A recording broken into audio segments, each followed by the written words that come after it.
Okay, welcome everybody. Tonight we have a full agenda. We are going to start with public comment. Then we will move on to the president's report where we have some student recognition.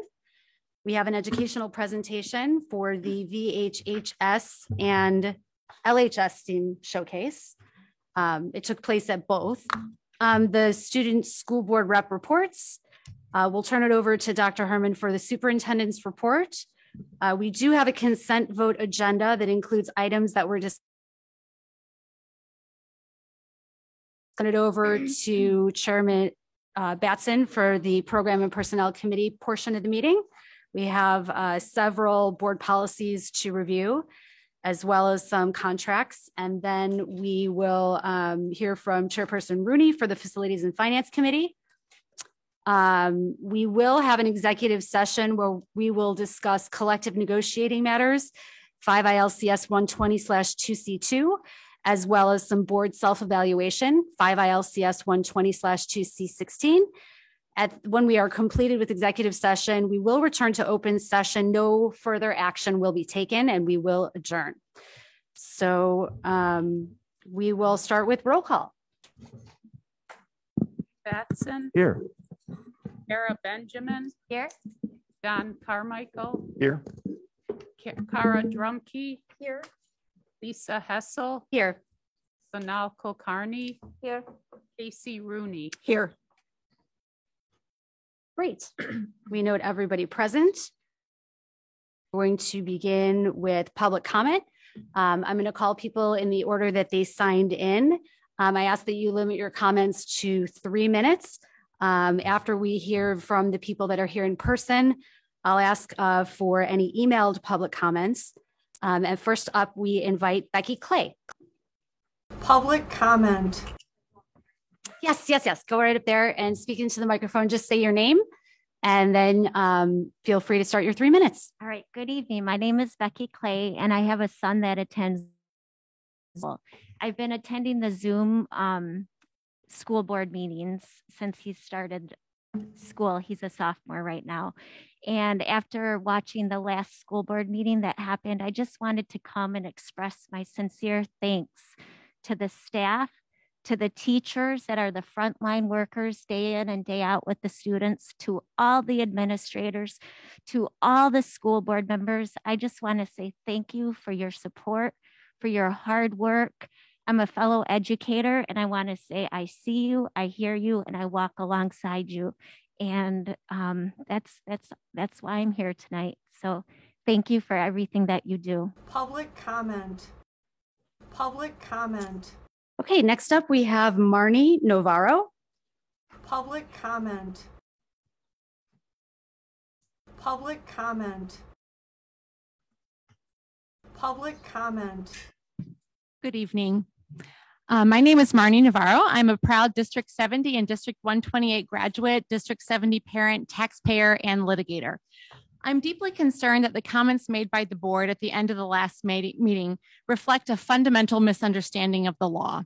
The board indicated that it intended to unilaterally generate metrics, which you presumably intend to use to reinitiate masks and other mitigation measures when the thresholds of your own metrics are met. That shows that you still don't get it. So I'd like to walk you through the law here tonight. Judge Grishow stated that the IDPH found that masks, tests, and vaccines are a form of modified quarantine, and that under the IDPH Act, people have the right to object to these procedures. And if they object, they are afforded due process rights.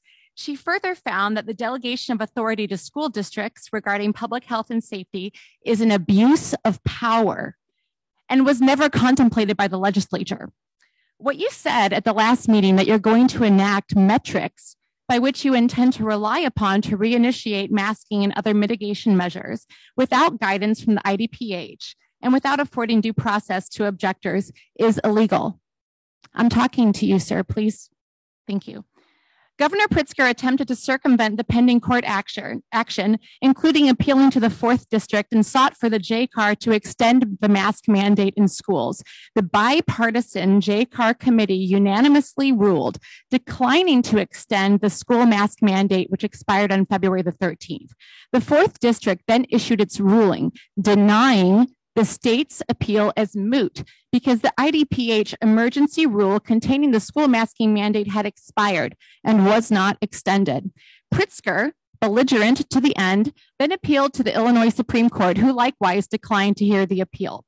This means that the litigation is proceeding on its merits before Judge Grishkow, not on a temporary basis, on a permanent basis. Importantly, neither the 4th District nor the Illinois Supreme Court ever addressed nor overruled Judge Grishkow's substantive reasoning. They merely declined to rule because the subject masking mandates had expired, such that the issue was moot. Given this backdrop, why on earth would District 128 unilaterally initiate metrics, particularly when over 93% of school districts who have gone mask optional and the Illinois state lifted the statewide masking mandate effective today?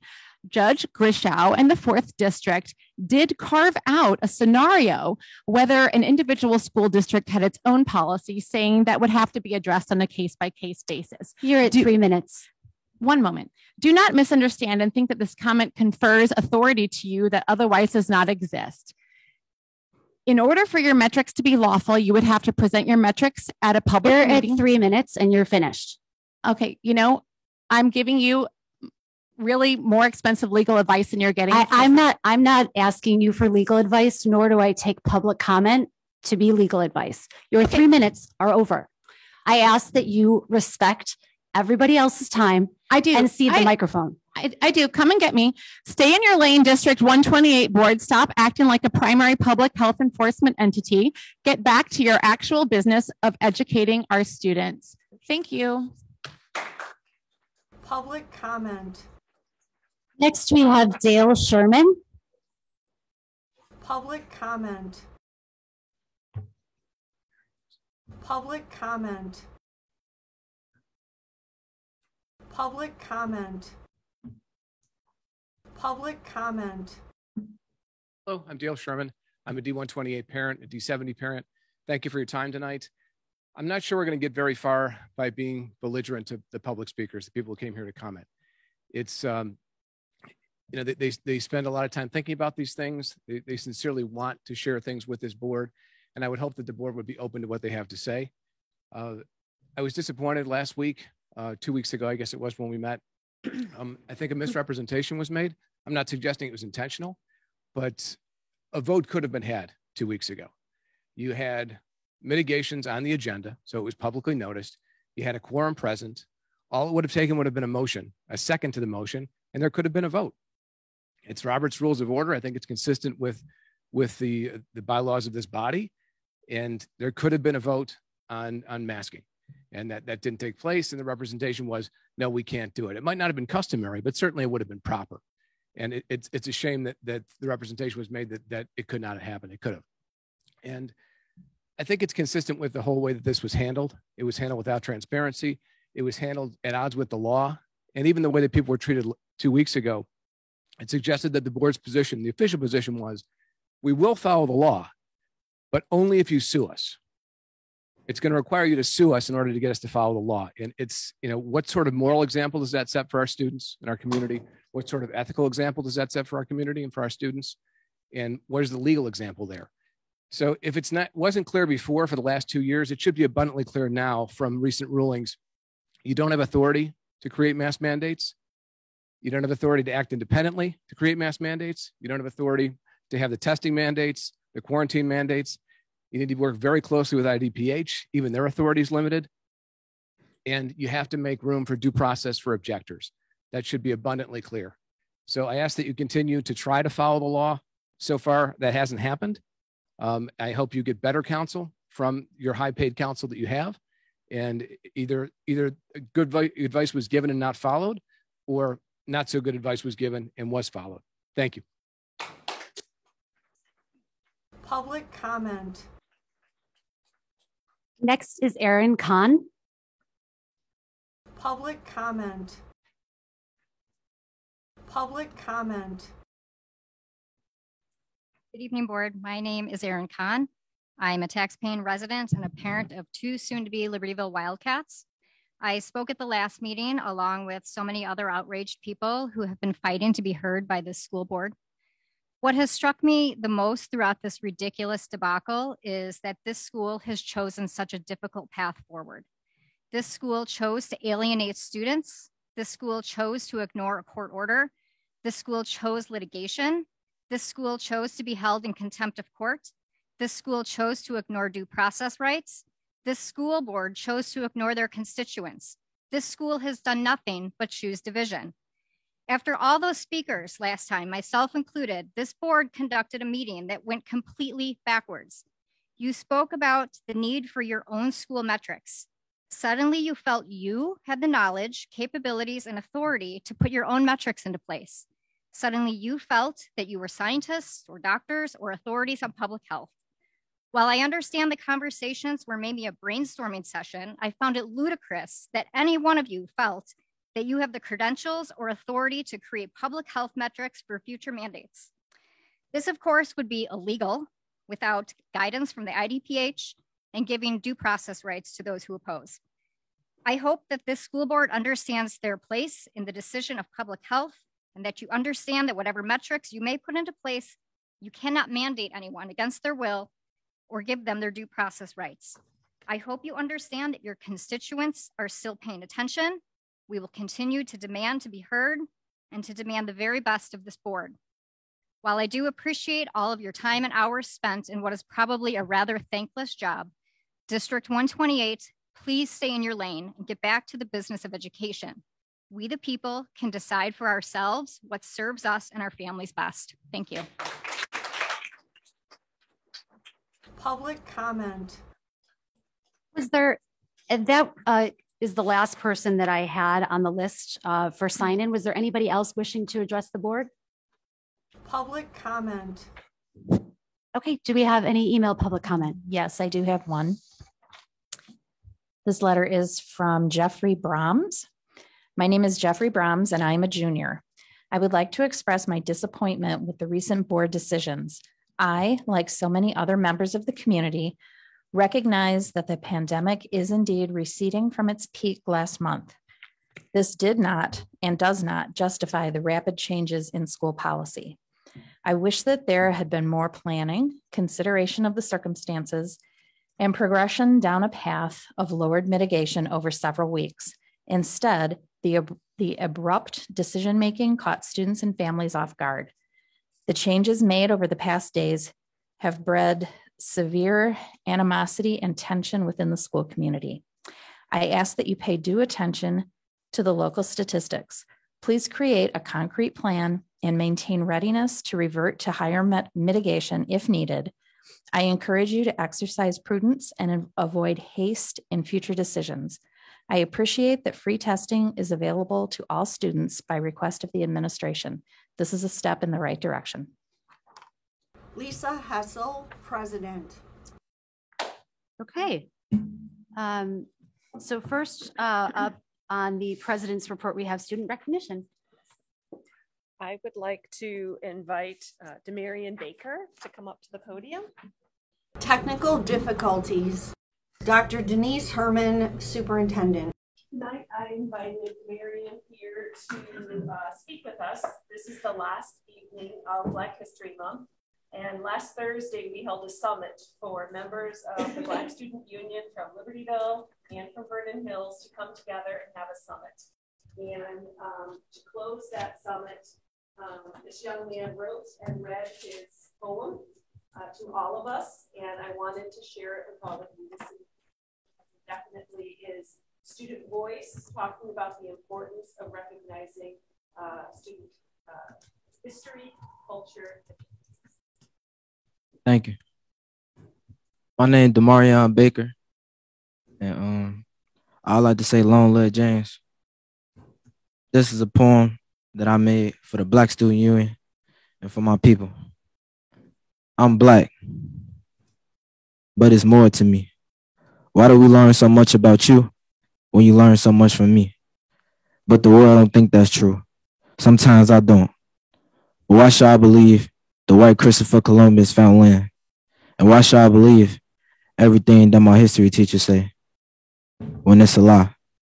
We march, we forgave, some stand down, some stand up, some I lost, some I found. Who are you? Damn. Audience clapping. Audience clapping. Audience clapping. Audience clapping. Audience clapping.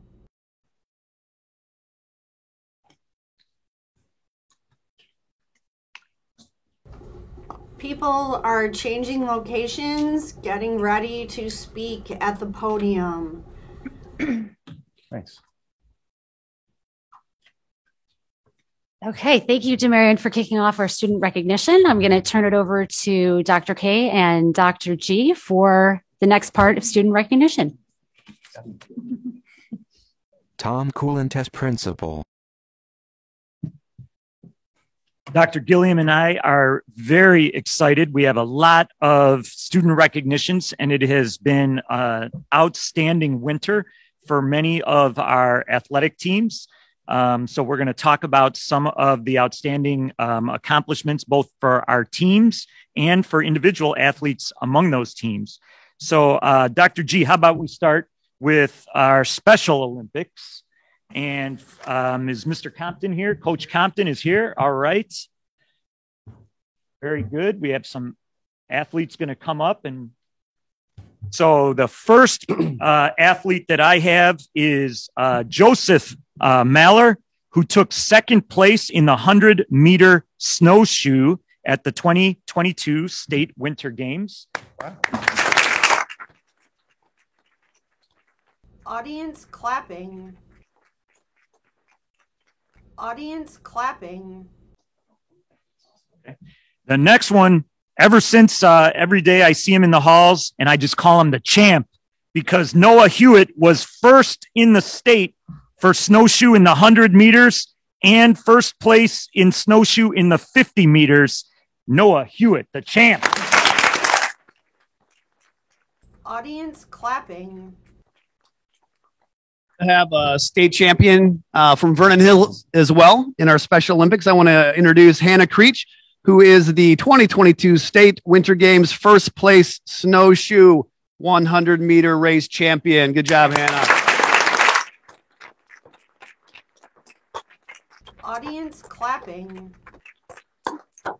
Andy Compton has been a longtime teacher here at Vernon Hills, and we've invited Andy, who's the coach of this program, to just say a few words about these fine athletes.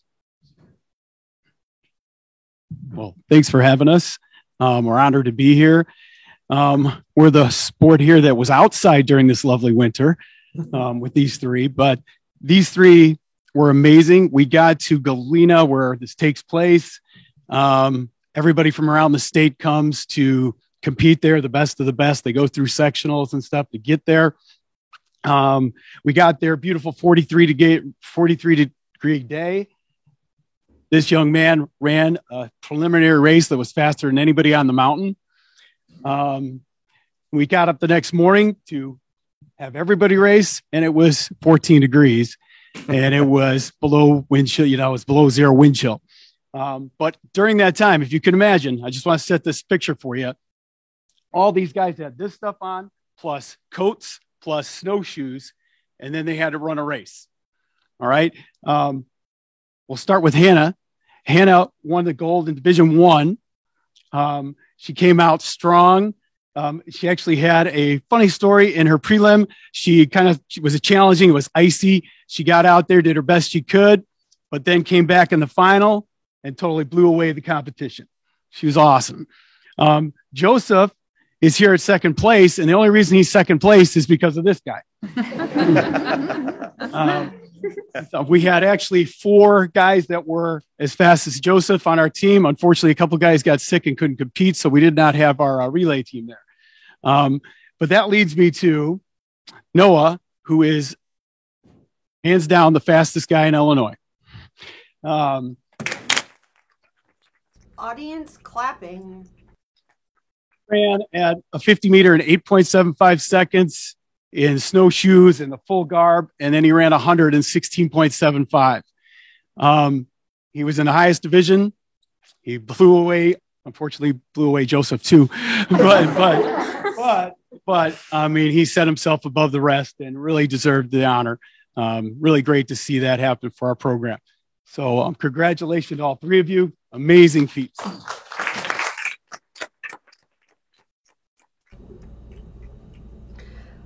Photographs being taken. Photographs being taken.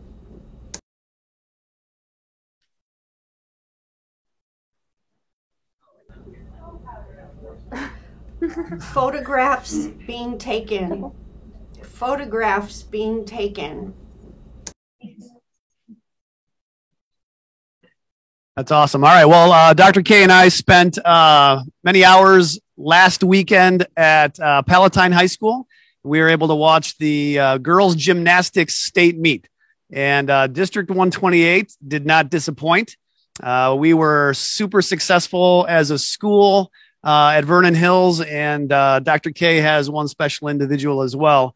But I'm going to call up right now our coach, Coach Denise Caton, who's going to come up and share a little bit about the excitement that ensued last weekend. Denise, come on up.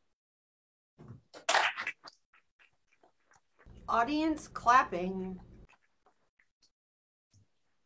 You know, I was going to talk tonight, but I just want to first and foremost thank Vernon Hills, D128, all the community support we have had throughout this season has been wonderful. You know, whether it's other moms, dads reaching out, and my families in particular, most of them, I think all of them are here tonight. I can't do it without you. I cannot do it. We cannot do it without my athletes. They are amazing. We went into the state meet with excitement. It was the first time, you know, as a team that we had made it to the state meet in 21 years. So there were some nerves that came along with it, but, you know, we fought through and got into finals and ended up taking home that second place, which was so exciting. And then to get into finals, to have a freshman, the first in school history, win a state title. I mean, we're over the moon, you know, and then a couple other individuals that were able to place all state too. So we're very proud and we're thankful for all the support we had this season. Audience clapping. And so this season, Eliana Burnett was one of our alternates that came to state with us. Come on.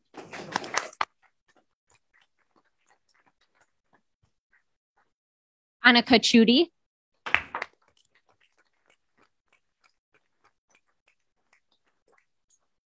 Josie Daniels.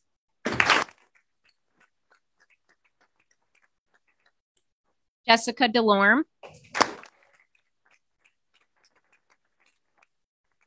Sarah Gutowski. Christina Raquel.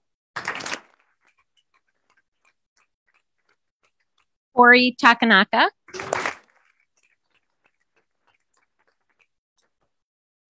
Livy Tron. And Becca Tron.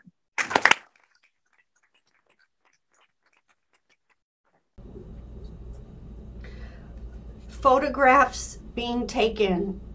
Photographs being taken.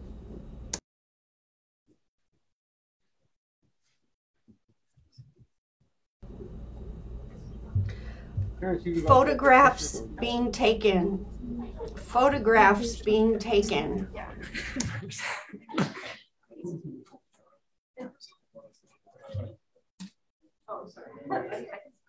It's been covering the duty the last 2 times. Is it okay if I leave right after saying that?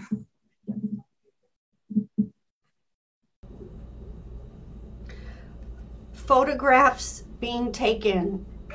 Photographs being taken.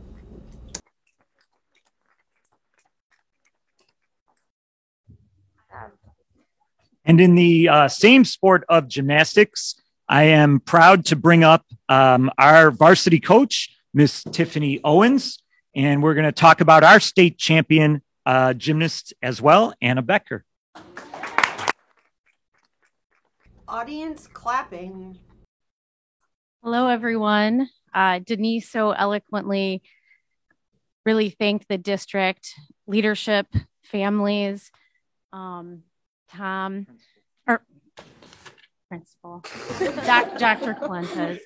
And I really want to thank John Woods, too, our athletic director, for his tremendous support. And wow, 21 years since Vernon Hills made it as a team. I think it's been 22 since we've had a state champion, because Lauren Petrick started at Libertyville and then moved on to Vernon Hills when Vernon Hills opened.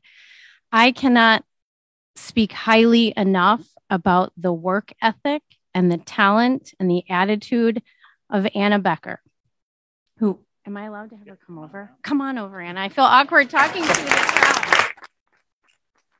Audience clapping.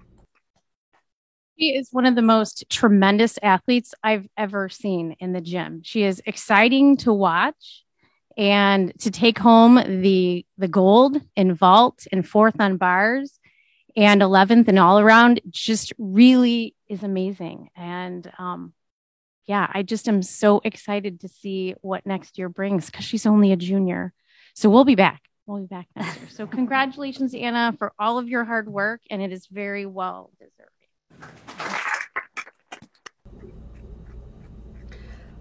Photographs being taken. Photographs being taken.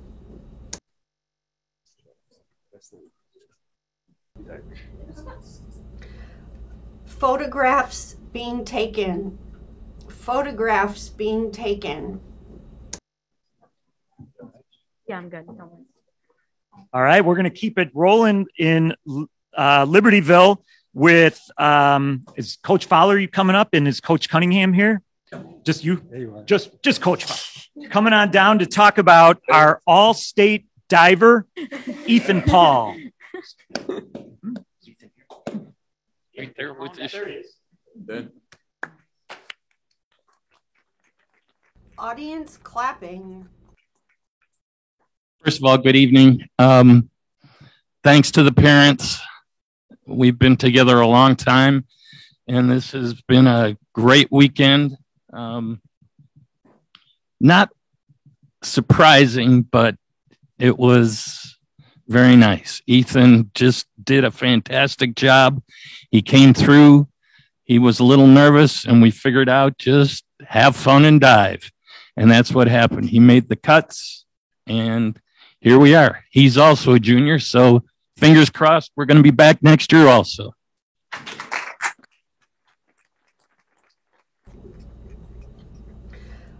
Photographs being taken. Photographs being taken.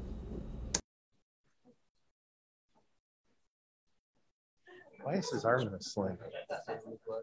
I bet he went skiing after. Was not allowed to go skiing before. Yeah, just for the record, Ethan's injury was a dance injury at Turnabout, not a diving injury. So the Wildcats, we get after it on the dance floor, and that's some proof of that. All right, so our next group is a group. We're going to recognize 3 individuals, but I also want to say our boys wrestling team qualified. They were one of the top 8 teams in the state this year. They qualified for the state tournament, and they did a great job downstate. But today we're recognizing 3 individual wrestlers who placed. We have 2 young men who placed 3rd in state in their respective weight classes. And we have our first state champion in 31 years. And so to talk about these athletes, I have the great Dale Eggert. Coach Eggert, come on down.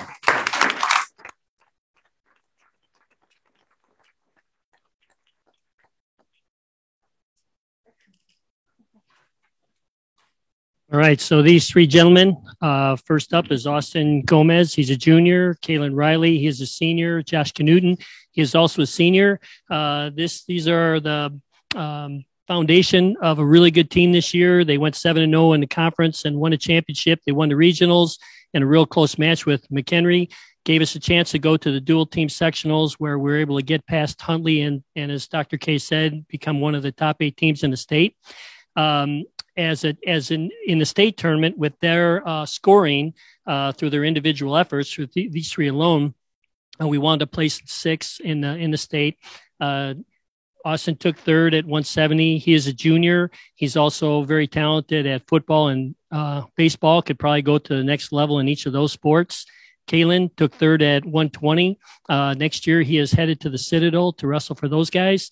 And Josh is senior, 182-pound state champ, going to Michigan next year. As Dr. K had mentioned, we had not had a state champ in 31 years. And he said that it was about time that we had a state champ. And I would agree. Now, if he would have said it after the fact, that wouldn't have meant much. He said it 2 weeks before, or maybe a week before. I can't remember. And I'm like, I don't know if he's going to win or not, but I knew he was very serious about it and went out and did the job. So I'd like to thank these guys. I mean, obviously the administration, everything like that for setting us up, but these guys, because I like coming here and talking about some good athletes, but if they don't do it, I don't get to speak. So thank you very much.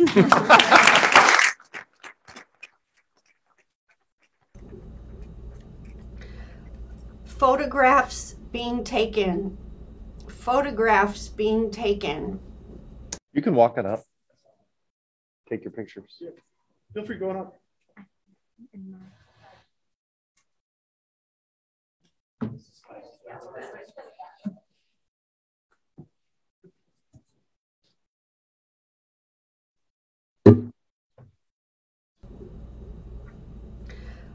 Photographs being taken. Photographs being taken. I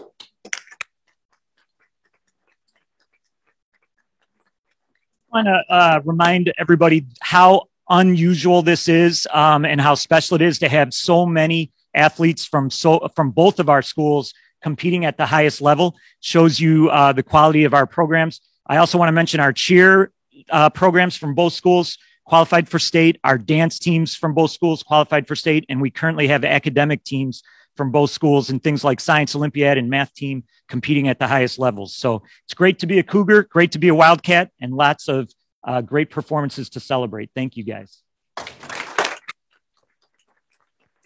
Audience clapping. So before we move on to our student board rep reports, I want to thank all of the parents of the athletes. Of course, it is a thrill to recognize the outstanding achievements of our student athletes. But we know that they wouldn't be where they are without the commitment of their parents. So we want to take a minute and recognize the parents for their audience clapping. Thank you. And while we welcome you to stay for the whole meeting, we have a lot of really great things to discuss. If you, in fact, have homework or tests to get ready for, now is not an inopportune time for you to take your leave. So thank you for coming, everybody. Thank you. Lisa Hessel, President.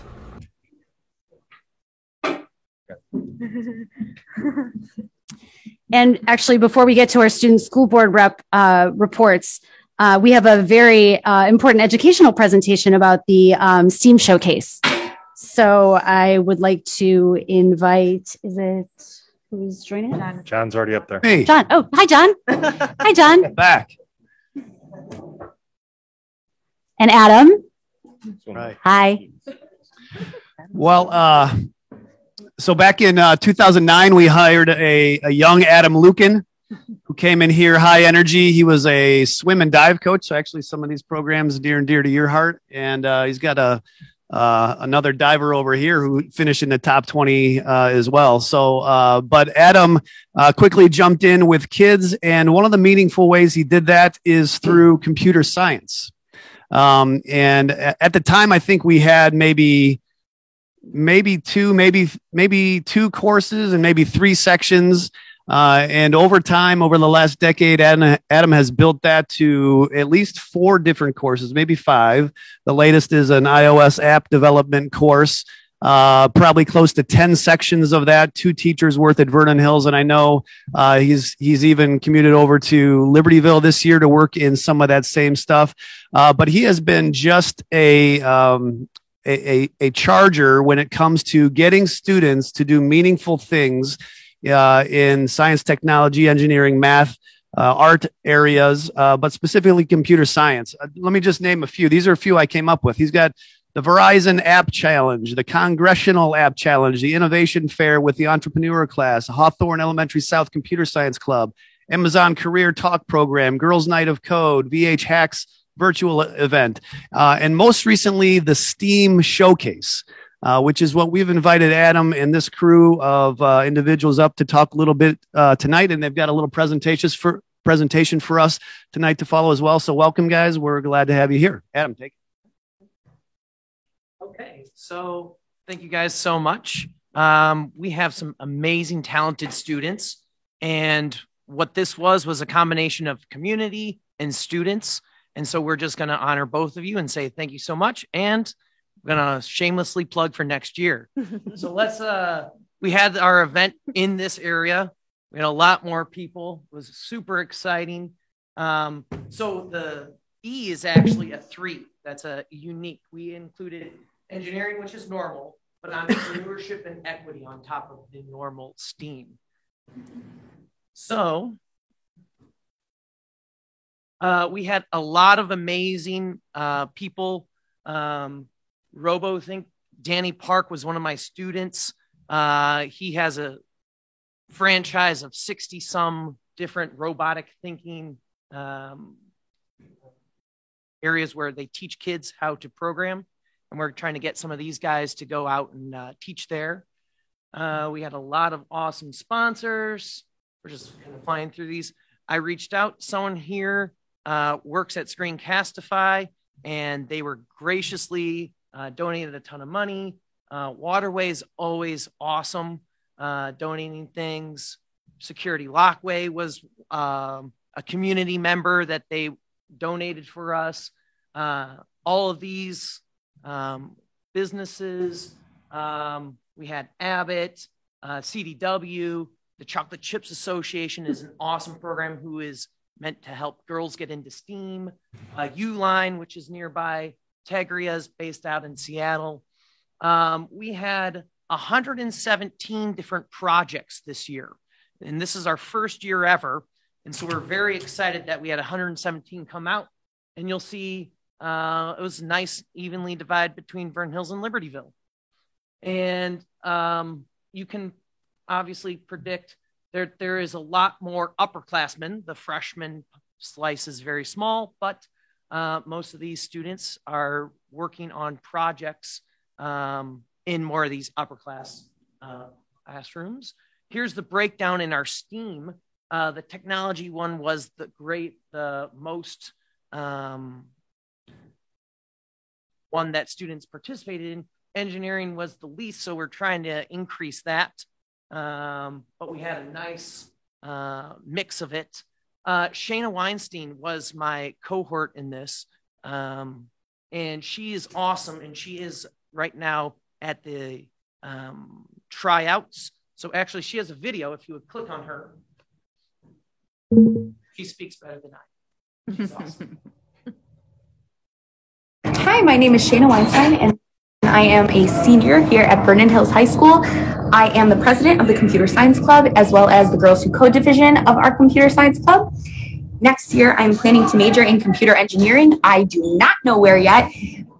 Super touchy topic right now, but I am so sorry that I wasn't able to be there with you today. I am currently at badminton tryouts for our school team. Over the past 4 years, I've been working with Mr. Lucan and to be the driving force of the Test Innovation Fair and now the D128 STEAM Showcase, where I had originally started with reaching out to businesses to get their app ideas and things that they needed help with, so that our amazing intelligent students would be able to help them and create smart app previews and minimum viable products to be able to show to these companies and show them to be able to work with them in the future and gain so many awesome networking skills that they can use in their future. And then my project this year is Ready, Set, Go, social emotional tracker. It was so important because there have been so many changes with COVID and with the lockdown, and it was so important to me that everyone was staying mentally healthy, especially because I definitely struggle with anxiety, and I know a lot of people have been struggling with anxiety and other social and emotional problems due to the pandemic, and I wanted to mitigate that within school because we want everyone to try and succeed and do their best in school. My project, again, inspired by everyone, all of my friends who I know have been super stressed lately.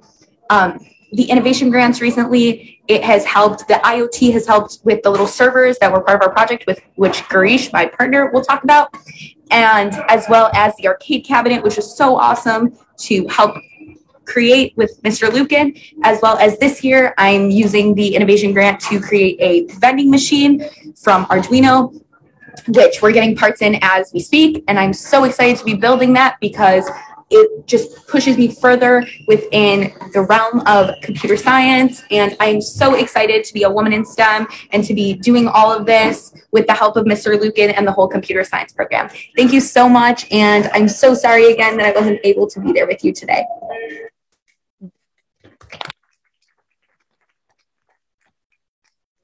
She actually did just win the DAR Good Citizenship Award and the National Committee of Women in Technology Award. And then I won some awards, but we'll keep moving on. All right.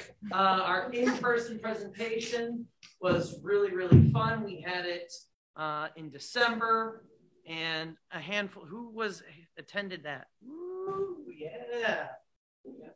So good. And then we had a lot of amazing judges from a bunch of different local businesses. Good stuff.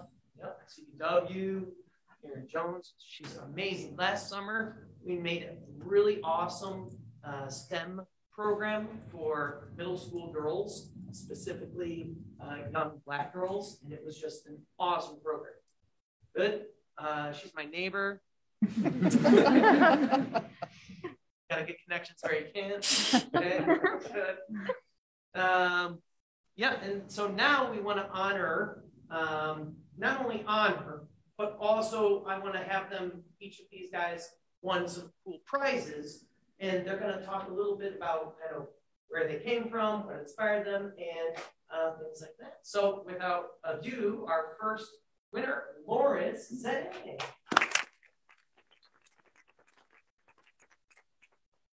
Our project was basically a musical playback engine in Minecraft, and this idea actually came back to me, I think, over like 8 years ago when I actually still played the game at all. But, you know, it's not often you get free reign to do whatever you want in a class and work on, you know, any project you wanted. So I thought, you know, why not finish that idea I always had? And so that's what I did for my Steam Showcase project. In essence, what I did is I took recordings of real players playing their instruments and created, like, I think around like 100 different samples of these, you know, players playing their instrument. And I created the sample player that basically mapped them to notes. So the idea was that, you know, any user could input any sheet of music, and the program would automatically take these recordings of notes and kind of stitch them together with some math and, you know, frequency stuff to create, you know, a working piece of music, and actually worked quite well. I think the experience was very valuable to me. It was quite a learning process. I was diving into things that I've not really touched in, you know, that long period of time where, like, I haven't touched Minecraft in many years, but, you know, I started learning it. I think by the end of the class, my classmates grew pretty tired of hearing all the crazy noise coming on my computer. You guys want to hear a sample? Yeah, sure. Can you click on the video? If you've ever played Minecraft, what you're hearing right now is probably a familiar sound. Cobalt can automatically generate and play back the song using some custom coding and a few pieces of mathematical trickery. Math is used to warp and change the frequency of samples, calculate which samples to play, how long to play them for, and how loud they should be played. And this is especially difficult due to Minecraft's limitations, which doesn't have many of the features that more common applications have. But through this... So yeah, pretty great experience. I really enjoyed having the judges' feedback, especially. They really, talked to me about like future applications and how I could expand my project, which I am considering doing. So it was really nice, listening to them. I hope it could be a yearly thing. I think it'll be a pretty valuable experience for a lot of students who are interested in CS or any other discipline that could be combined into this STEAM showcase. And I'm definitely not saying that because I won an iPad. But I think everyone should keep doing this kind of thing. It was really a great experience. Yeah. Fortunately, George is from Libertyville. He actually has Tom in his video. If you just want to click that, we'll just show like 10 seconds of his video. George's college visit got extended, so he couldn't make it today. Hi, he is awesome, I'm George Huber, and this is my project, The GIF Maker.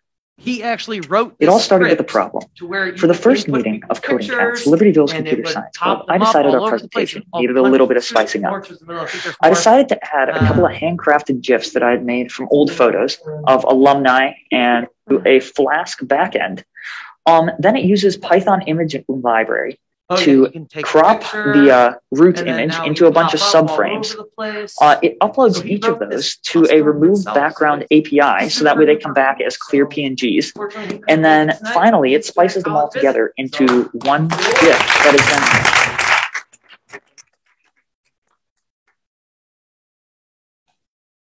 then. And Shayna teamed up with Garish, and Garish is going to talk a little bit about their project.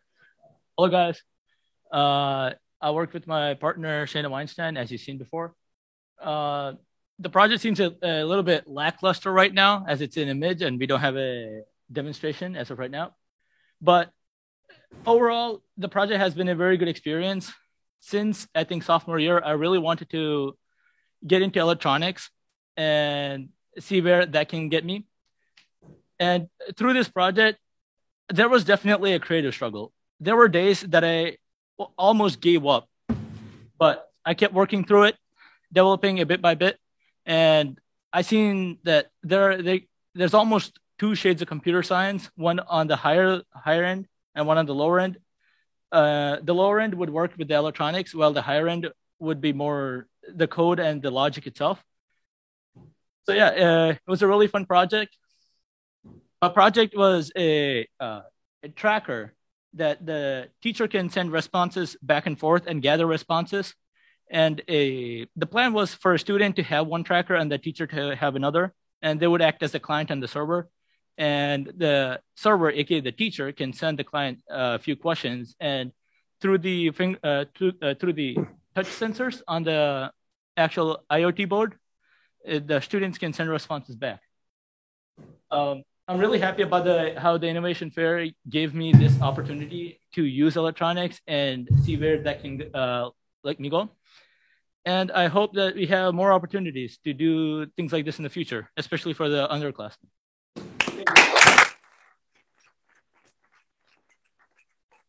One thing Garish is not telling you is these, if you go back one side real quick, I'm sorry. These pieces of technology, first of all, we wrote an innovation grant for. They're called the Internet of Things. It's an Arduino where you connect them to the internet. And this is like post-college level work that Garish was working on. There's a previous guy who worked here, Kai, who tried to get into this stuff and he said, I just gave up, it was too hard. It is really complex stuff in order to try to get these pieces of technology to work, because there's more, like he was mentioning, there's languages like Python and stuff that a lot of us, we learn, and it's easier because it's more like English. His is very, extremely complicated, and he was able to get it actually to work. To get those to connect to each other took an immense amount of frustration. So I just applaud him so much. All right, our last group here is Kiwoon Learning. All right. Alrighty, so becoming financially free, something that pretty much everyone in this room would probably want to be, right? But here's the problem. A lot of times people don't have the platform to necessarily learn or understand investing or even the simple concepts of compound interest. So we want to create a platform where resources would be on one site. And so we've created educational content, around 8 to 9 educational videos, as well as over a total of 60 to 65 videos on either just fundamental or technical analysis on either stocks, companies, or the overall economy. And so we wanted to include this into the simulation that we built into. Jackie and Tim will get a little more into this later, but essentially we want to replicate how stocks are traded in real life and essentially show people essentially a learning process so they have a fundamental understanding, essentially how to learn and where to start. Hi, my name is Jackie Liu. I'm a current junior at VHHS. This website that you see right here, this screenshot at least, was custom coded by Tim Arsentia and I through the TypeScript and Java frame stack. We went for a contemporary aesthetic design with plenty of fun colors and waves and bold fonts to really draw the user's attention. Right now, most of our website is complete with a functional stock simulator capable of trading any stock, mutual fund, or cryptocurrency even. I personally handled all of the website design, while Timur handled all of the back-end systems design, which will further explain. Hi, my name is Timur Arsentia, and I did the server for Keeneland Learning. Now, obviously, creating a stock simulator is not something you can just look up in Google. It's really more complicated than that. And because of that, it took us a lot of months, years, especially outside of class, doing this work and using C# and ASP.NET Core, which is outside of the AP-CSA and outside of the school curriculum. We were able to create this excellent application that is able to not only create simple buy or sell orders, but as well as mutual bonds, all that complicated financial stuff that not a lot of people know. So yeah, it was also a great learning experience for me, for Jackie, for Caleb, and all our other members as forming a business and being business leaders. Thank you.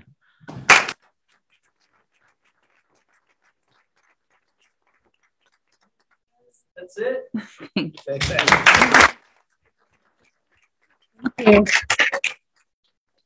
You want a picture? They want a picture. Yeah. Absolutely. It's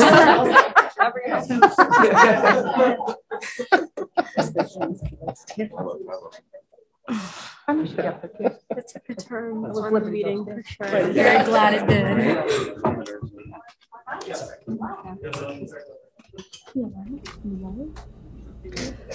Photographs being taken. Photographs being taken.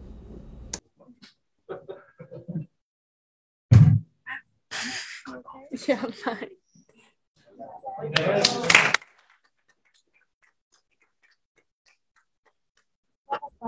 I know. Oh, really? I always forget. I mean, I'm happy. I know, but then I have long legs, so I'll like go. Okay, thank you. All right, we are going to turn it over to our student school board representatives for their reports. Okay, I guess I'm starting. Okay. So the VHHS Academic Resource Center has taken advantage of the new Wednesday flex schedule to implement their new SAT prep program. Sessions go on Wednesdays from 8 to 9:25 a.m., and any student can come and go as they please. The ARC has decided to take its tutors who feel that they were successful on standardized testing and have them help their peers by giving them advice and covering topics that they were particularly strong on. Students who walk in are presented with a buffet of options at their disposal, like practice tests, commonly missed questions, and Khan Academy practice. According to Marcello Gassaining, an SAT ARC tutor, there were around 49 students who joined a session last week, and most of them went to work on their own or in groups. Coffee and donuts are also being provided in the space as a way of making the ARC a more popular hangout spot among students. Juniors can use this opportunity to prepare for the practice SAT on March 5th in person or on March 12th virtually. On Thursday, February 3rd, Backlight Theater Company had the opening night for The Diary of Anne Frank. Everyone involved had worked for months to get this production together, and the actors recalled how much of an impact this story could have in the modern day and age.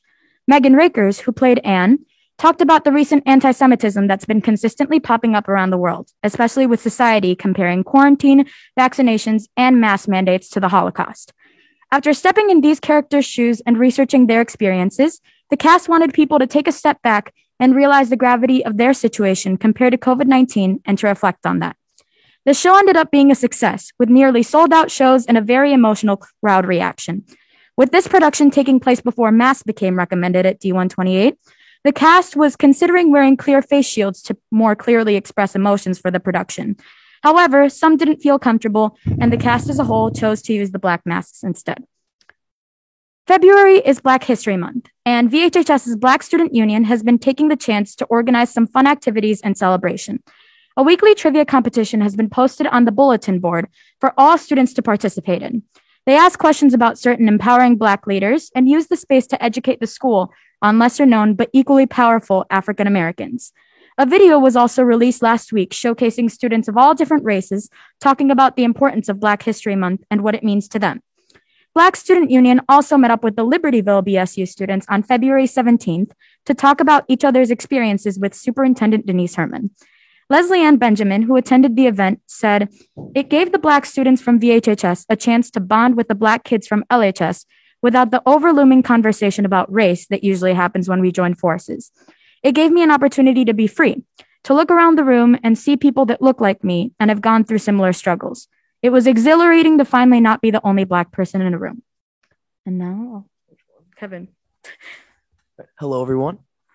So February was a pretty interesting month when it comes to masks. So at the start of the month, we had protesting in the front of our school where students refused to wear masks into the school. Those maskless students were brought into the West Gym to have a conversation with Dr. G and other staff members. One of the protesters, Michael Collins, said to me that the conversation was peaceful and it was nice to have someone listen to what they were saying in a respectful manner. Fortunately, the protest did not disrupt the school days. School was able to go on just like every other week. And the protesters who refused to wear masks were asked to stay in the West Gym and Zoom into their classes, or they can take a mental health day. On February 18th, VHHS got an email that masks will now be recommended, not required. That morning, Dr. G spoke on the intercoms to address the situation to the student body. Since then, the school has continued to just be normal. No one is pressuring each other to keep on the masks or take them off. Overall, the whole student body is being respectful to every student that's making their mask decisions. For me, I've seen a lot of people that will go walk into a classroom and will kind of like feel the room. And if they know that people are more sensitive about the topic, they'll put on the mask and be respectful. And other times, if it's more loose, they will take it off and do what they see fit. Also, teachers are being very respectful. I lead a senior class for PE, and my freshman class, the teacher, Mr. McCallieu, sat us down the first day and talked about the whole mask situation. He said that, like he said he's like vaccinated, all those stuff, but he said he's going to respect the students that still who want to wear the masks, and he will only remove his mask once everyone in the gym class is okay with that or has all their masks off. So, and I know other teachers are like this and other teachers are taking them off, but again, no one is being frustrated at the fact that the teachers don't have them on or have them off. Like everything's going normal, which is pretty nice. Sports updates have kind of already been covered, but I'm just going to go through those again. The dance team placed 11th in state, which is very good. Shout out Layla. That's my little sister. Cheer team placed 9th. Livy Tron was the first freshman to win and be first place for the IHSA vault champion. Annika Chuddy, a sophomore, plays 5th in the all-around and 3rd on beam. Again, phenomenal. And the overall gymnastics team placed 2nd. I know we're so close. We haven't won at all yet, but I have it coming soon. Ethan Fua for swimming, he placed 21st for the 100-yard breaststroke and 24th for the 200 IM. And Kevin Schumacher placed 20th for diving.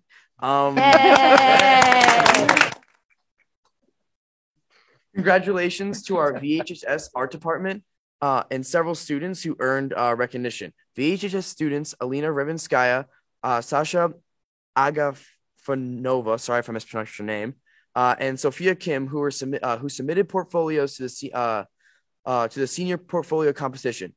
They received tuition scholarships this year through the IHSAE Art Connect Ed opportunities. The Northern Regional Expedition of the Best of the Best show featuring 500 works of art across 8 district categories competed. These students are representing our school, and it is Ben Evans, Gabrielle DeLeon, Haley Rupert, Jill Lenskoni, and Z Kong. Overall, just amazing job. And I know, again, we talked about the Special Olympics and then their involvement, but I'm going to talk about the other Special Olympics that was going on, the basketball team, the D128 Storm. Our Special Olympic team had an overall great season. I actually came to a lot of those games. I really enjoyed them. A Vernon Hills and Libertyville combined program in a basketball team for the Special Olympics. There was a unified team where it was Special Olympic players as well as other students from VHHS. And there was a more traditional team where it was only Special Olympic athletes. And again, like I said, I had the opportunity to watch the unified team play, and I was overall just genuinely impressed. One of the games I attended, a freshman, Ben Peterson, who is on the Special Olympic team, traditional and unified, dropped 27 points and 7 3-pointers. Wow. Our varsity team can't do that. that was ridiculous. I was watching and just was in awe. It was amazing to watch, and that was the reason I came back for game after game. It was, again, I just loved it. Sadly, they lost in the regional finals in a triple overtime, really close battle between Hoffman Estates, 75-77. Again, I would like to give a huge shout out to Mr. Morello and all the other coaches on this team. It was a pleasure to watch, and everyone on the court seemed to have an amazing time. Okay, so just as us seniors thought the stressful college process was over, all of our scholarship due dates are just around the corner. Many, if not all, of us seniors are currently working on applying for as many scholarships as we can find. There are so many for all of us to do, choosing from the ones from our school, outside organizations, or even through specific colleges. But Mrs. Bolito and Miss Wheel have been a big help to all of us with helping us find these scholarships, reminding us of deadlines, and throughout the whole submitting process. Last Friday, we had our Turnabout Assembly.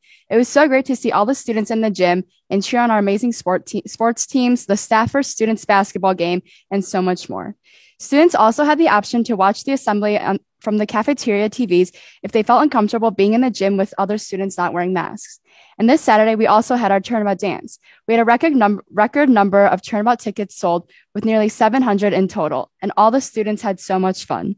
The roller skating and Dippin' Dots were a huge hit with all the students, and overall, it was a very successful night. The new flex periods have been very helpful to all students.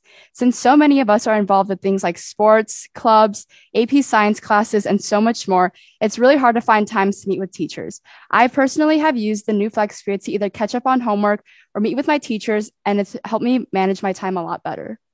Last Thursday, we had our annual blood drive, and the turnout was amazing. So many people signed up and made an appointment, but there was also a large amount of walk-ins. There were so many people eager to help that they had to eventually stop letting in walk-ins. And I personally chose to donate for the first time, and it was a really cool experience. I was really nervous all day, and I was was talking to people who had done it before, and I was talking with my family, but I'm so glad that I did it because all the people working there made me feel so comfortable and made the process very smooth. Student rep. All right. These past couple of weeks have been chock full of excitement for Libertyville High School students. Starting 2 weeks back, Student Council created a rock, paper, scissors tournament to kickstart our winter dance festivities, with every student getting beads to wager against other students. The students with the most beads by the assembly got to play in front of the entire school. Dr. K was also a participant and made to the championship round, so it's pretty intense. Students and teachers got really into it, playing at every possible moment. Really fun to see, and they did get a little competitive. Sometimes it had to be toned down a little bit. Then the week leading up to the winter dance, our student council arranged extremely fun spirit days that allowed for tons of student creativity.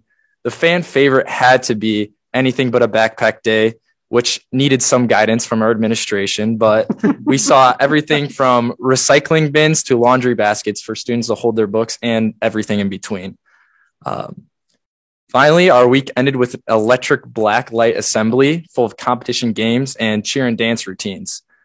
The assembly was extremely fun, and students were given free glow sticks and other sort of items to help make the experience all the more cooler. So it was a pretty unique experience. Finally, the dance took place on Saturday with a packed gym. I don't have the specifics on numbers, but just from my looks of it, it was one of the most packed ever, and Silent Disco, which is quickly turning to a fan favorite. Clearly, as seen earlier, students might have had too much fun dancing the night away. Students I talked to were so grateful for all the hard work that teachers and students put into making it such a memorable week. 1240. Wow. That's pretty impressive. Quite the night. Moving on to the classroom, students are getting more and more comfortable with new grading practices that I've mentioned being used by many teachers. First semester included much trial and error with teachers needing to change how they approached the new grading practices. And as we moved on to the start of second semester, every student is feeling much more comfortable with it, knowing and understanding what is expected from them in the class, which is so important. Like Vernon Hills, our Libertyville has started flex days on Wednesdays to aid teachers and students with a new retake policy. The flex days provide a time for much needed test taking, retaking, or going over content, and shortens our class periods. A representative example of 40 students from every grade showed that students are overwhelmingly in favor of these days, using it for a multitude of reasons and different things. Students don't need to have to sacrifice lunch or come in extremely early to school or just pack their schedule. And same with teachers, they're allowed to have a lot more time. And students are able to sleep in or do homework if they don't need to go in for tests or go out to breakfast. It's just great overall and kind of breaks up the week for us. And then on a fun note, this past week, our students and staff had a charity basketball game in which I heard I was not able to attend. It cost $3 and all of the proceeds were donated, but the teachers did in fact dominate the students. And I heard it was not even close. So I'll pass it on to Ryan now. As winter sports are winding down, Libertyville's teams and individuals have been very successful in all areas. So I'll talk about some of the sports we haven't heard about yet. The dance and cheer teams both made it down to the state competition, dance placing 6th and cheer placing 17th. Both performances took place during the school day, and they were both streamed in the studio theater where staff and students gathered to watch. I unfortunately couldn't watch dance because I was performing, but I watched cheer, and it was amazing to see the amount of support from the crowd, cheering every time the team landed a stunt or a flip. Girls basketball won the regional championship with a win over Prospect, but ended their season with a loss to Stevenson. Congrats to them on a great season. The boys team is advancing in the playoffs with their win against Warren last Friday. Not only did they win the regional championship, but they also set the school record for most wins in a season. They're playing Stevenson this Wednesday in the sectional semifinals, so congrats and good luck to them.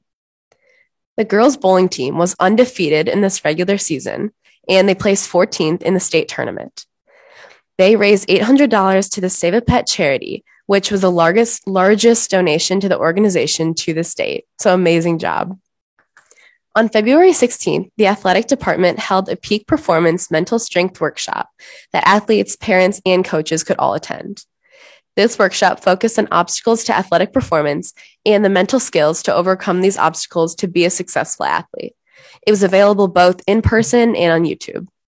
One aspect that made this event really impactful were that there were speakers who were performance coaches, but also speakers who were former Libertyville and collegiate athletes. It provided a great opportunity to hear from both people really knowledgeable in the science of it and people who have been in athletes' shoes and succeeded using that performance advice. The event walked through subjects like mental performance, what it means to grow a resilient mind, and practices and steps athletes can take to grow a resilient mindset and overcome any mental or physical obstacles they're experiencing. I thought that this was super helpful in providing an easy pathway for both coaches and athletes to work together and stay on the same track in improving their mental performance and in turn their physical performance. One aspect of our athletic program that I want to talk about today is the Wildcat of the Week.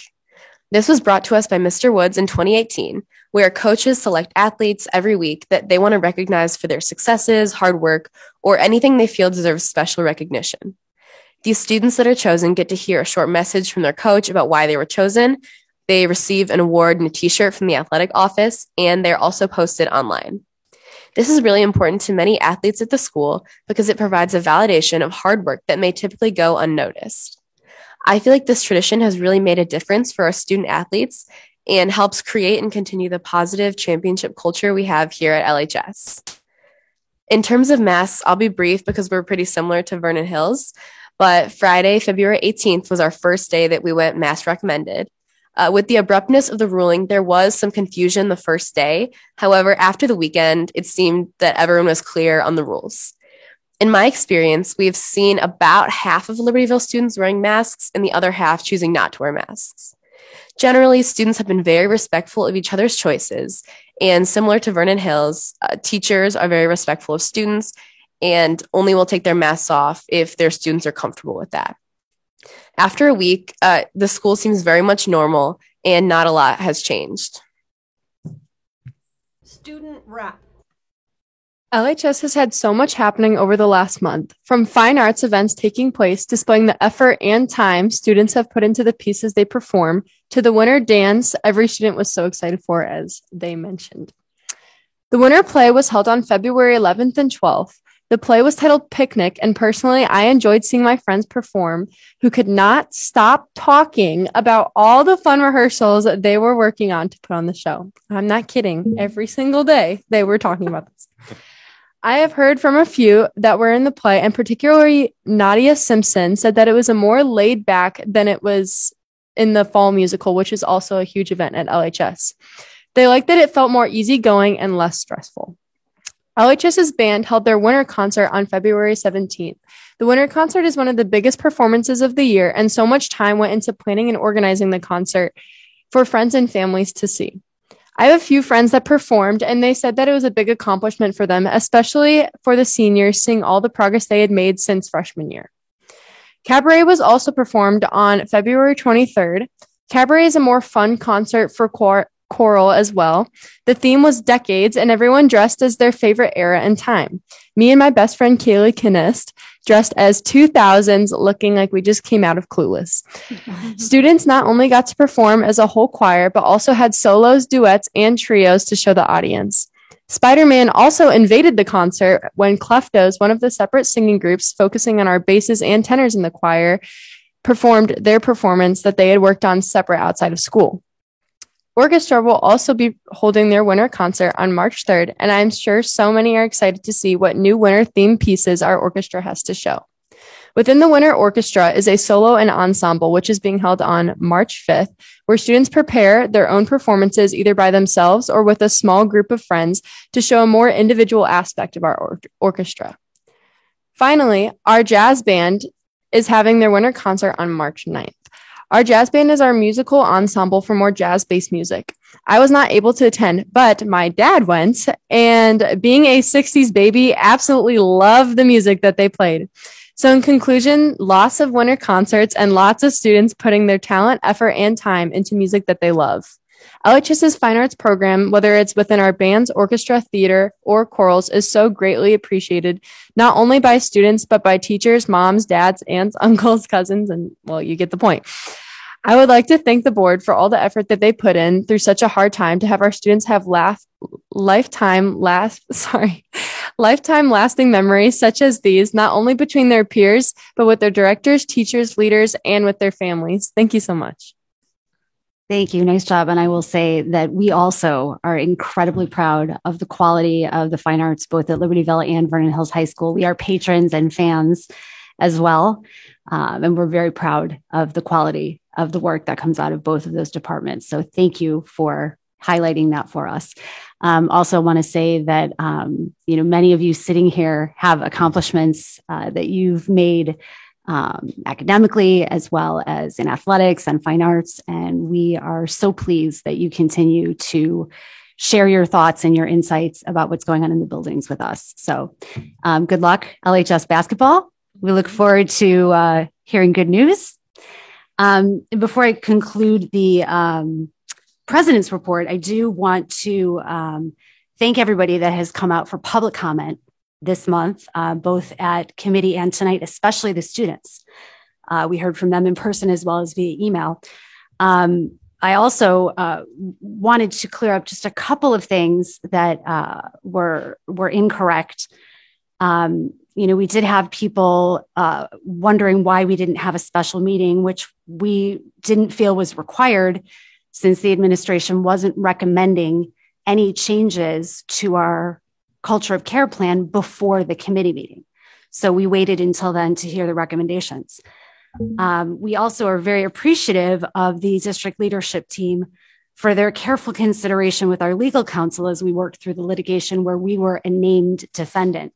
I think their patience was rewarded, and we're very appreciative that they have worked with the CDC guidance that was just recently updated on Friday, as well as ISB and IDPH and Lake County Health Department recommendations to develop the metrics that they are going to present to us later on.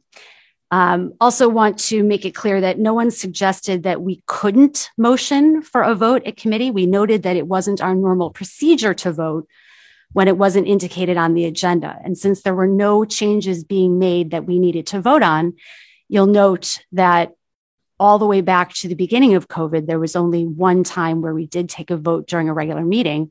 That was to determine the date to begin our hybrid program.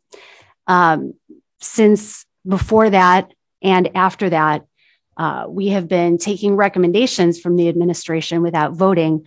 You will note that we don't have a scheduled vote tonight. We're going to hear the recommendations in the plan that's presented, but a vote will not be required. It doesn't mean that we're not clear on Robert's rules. Of course, we could roll call vote, but our policy does not require us to do that. And our procedure throughout COVID has been to listen to the recommendation of the previous administration as well as the current administration as we develop our guidance, our mitigations, and our metrics based solely on the recommendations of the CDC, ISB, IDPH, and Lake County Health Department.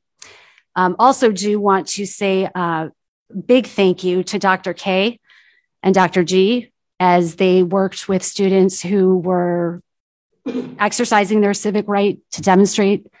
There was a lot of extra work that went into making sure that went smoothly for the students that were protesting as well as the students who were not. So very much in recognition of all the extra work that you put in to make sure that that went smoothly, because I think in no small part of your effort, our teachers continued to teach and our students continued to learn. So thank you. Yeah. Lisa Hessel, President.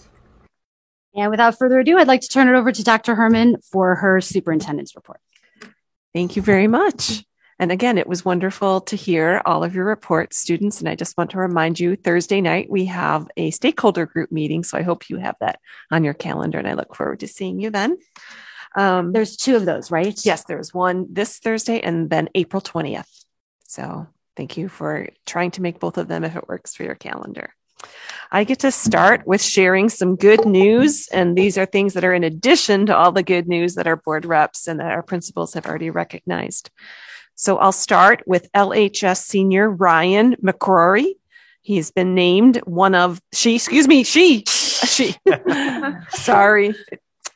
She, right here in our presence, has been named one of more than 5,000 candidates in the 2022 U.S. Presidential Scholars Program. Wow.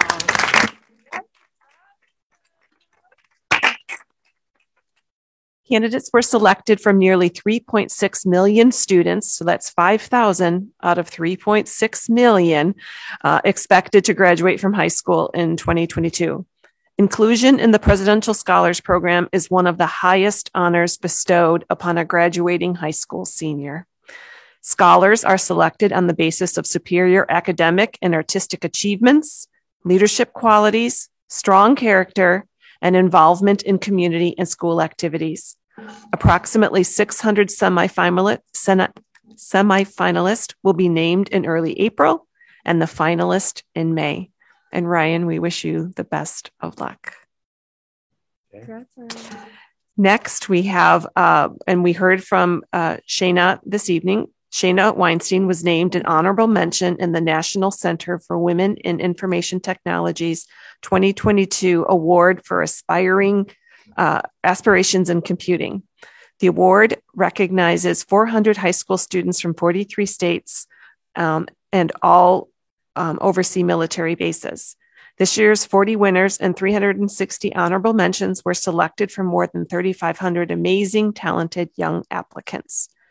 The program recognizes students in grade 9 through 12 who are women, genderqueer, or non-binary for their aptitude and aspirations in technology and computing, as demonstrated by their computing experience, computer-related activities, leadership experience, tenacity in the face of barriers to access, and plans for post-secondary education.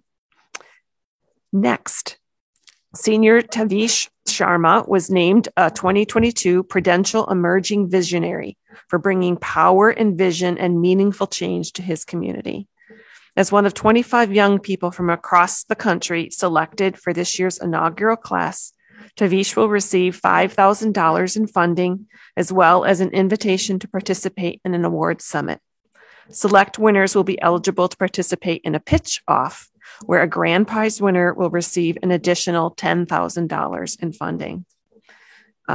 Tavish created Solve Hunger Corps, a free mobile app that connects food pantries and soup kitchens with members of the wider community.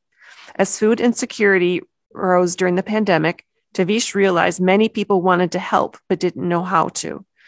His free Solve Hunger app connects users to food banks and soup kitchens in their communities, allowing them to contribute money or food. Food banks can also post signups for volunteer shifts and fundraisers. Solve Hunger Corps now serves over 85,000 people through 50 food banks, pantries, and kitchens in 13 states across the country. And finally, we get to recognize one of our staff. VHHS CTE Department Supervisor Lynn Benson has been named Illinois Association of Career and Technical Education Administrator of the Year. She received the honor at the awards night celebration held as part of their annual conference held on February 17th. As a recipient of this honor, she now advances as a candidate to be considered for the National Administrator of the Year award. Among the nomination letters submitted by her CTE team, it was noted that Lynn truly believes in the work of her teachers and values them, knowing their craft, so student learning is always at the forefront. Being student-centered always drives her decision-making, and she is willing to support teachers in whatever way possible, so we can all strive for student success. So, congratulations. Audience clapping. And next on the superintendent's report, we have our COVID update. And I want to again acknowledge Bryant Kelly for all the work he's done in preparing this presentation and the quick response to integrate our announcement from the CDC on some changing parameters over the weekend. So I'll turn it over to Bryant. And students, thank you very much. Thank you. We can start with the first slide there. So again, just a reminder on our mitigation measures. Our overall goal as we ended, our last meeting, which we stated since the beginning of our culture of care in August, is to protect the health of students, teachers, and staff so in-person learning can resume as safely as possible. Our guiding principle is that we'll align our COVID response plan to public health recommendations from the CDC, IDPH, Illinois State Board of Education, and Lake County Health Department. So I want to first start with just our current, just a reminder of what our current metrics are. Again, high vaccination rates, which are good. And if you look at our number of cases for students at both schools, thank you. As you can see, it's really dropped down. And again, this was updated again as of last week. So these are, current, again, where our cases have really decreased for students. The next one, our cases have decreased for staff. Part of the reason also is the ongoing prevention strategies that we have had going at both schools. We will continue to promote our vaccinations, booster shots. We'll maintain physical distancing as much as possible. We still are looking at close contact tracing by our nursing staff.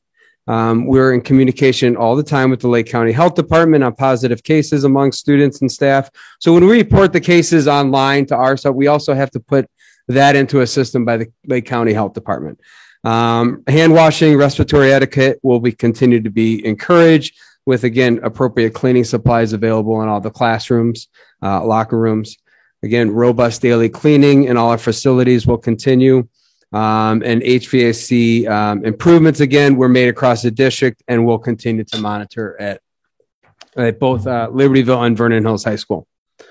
Some of our updated exclusion quarantine, again, contact tracing practices continued. Staff, parents notified when they're exposed to a positive case, but close contacts will not be excluded from school unless their symptoms develop. Likewise, if student staff exhibit symptoms, they should remain at home. If they come to school and they exhibit symptoms, they'll be sent home. If somebody tests positive for COVID, again, they'll be excluded from school for the 5 days.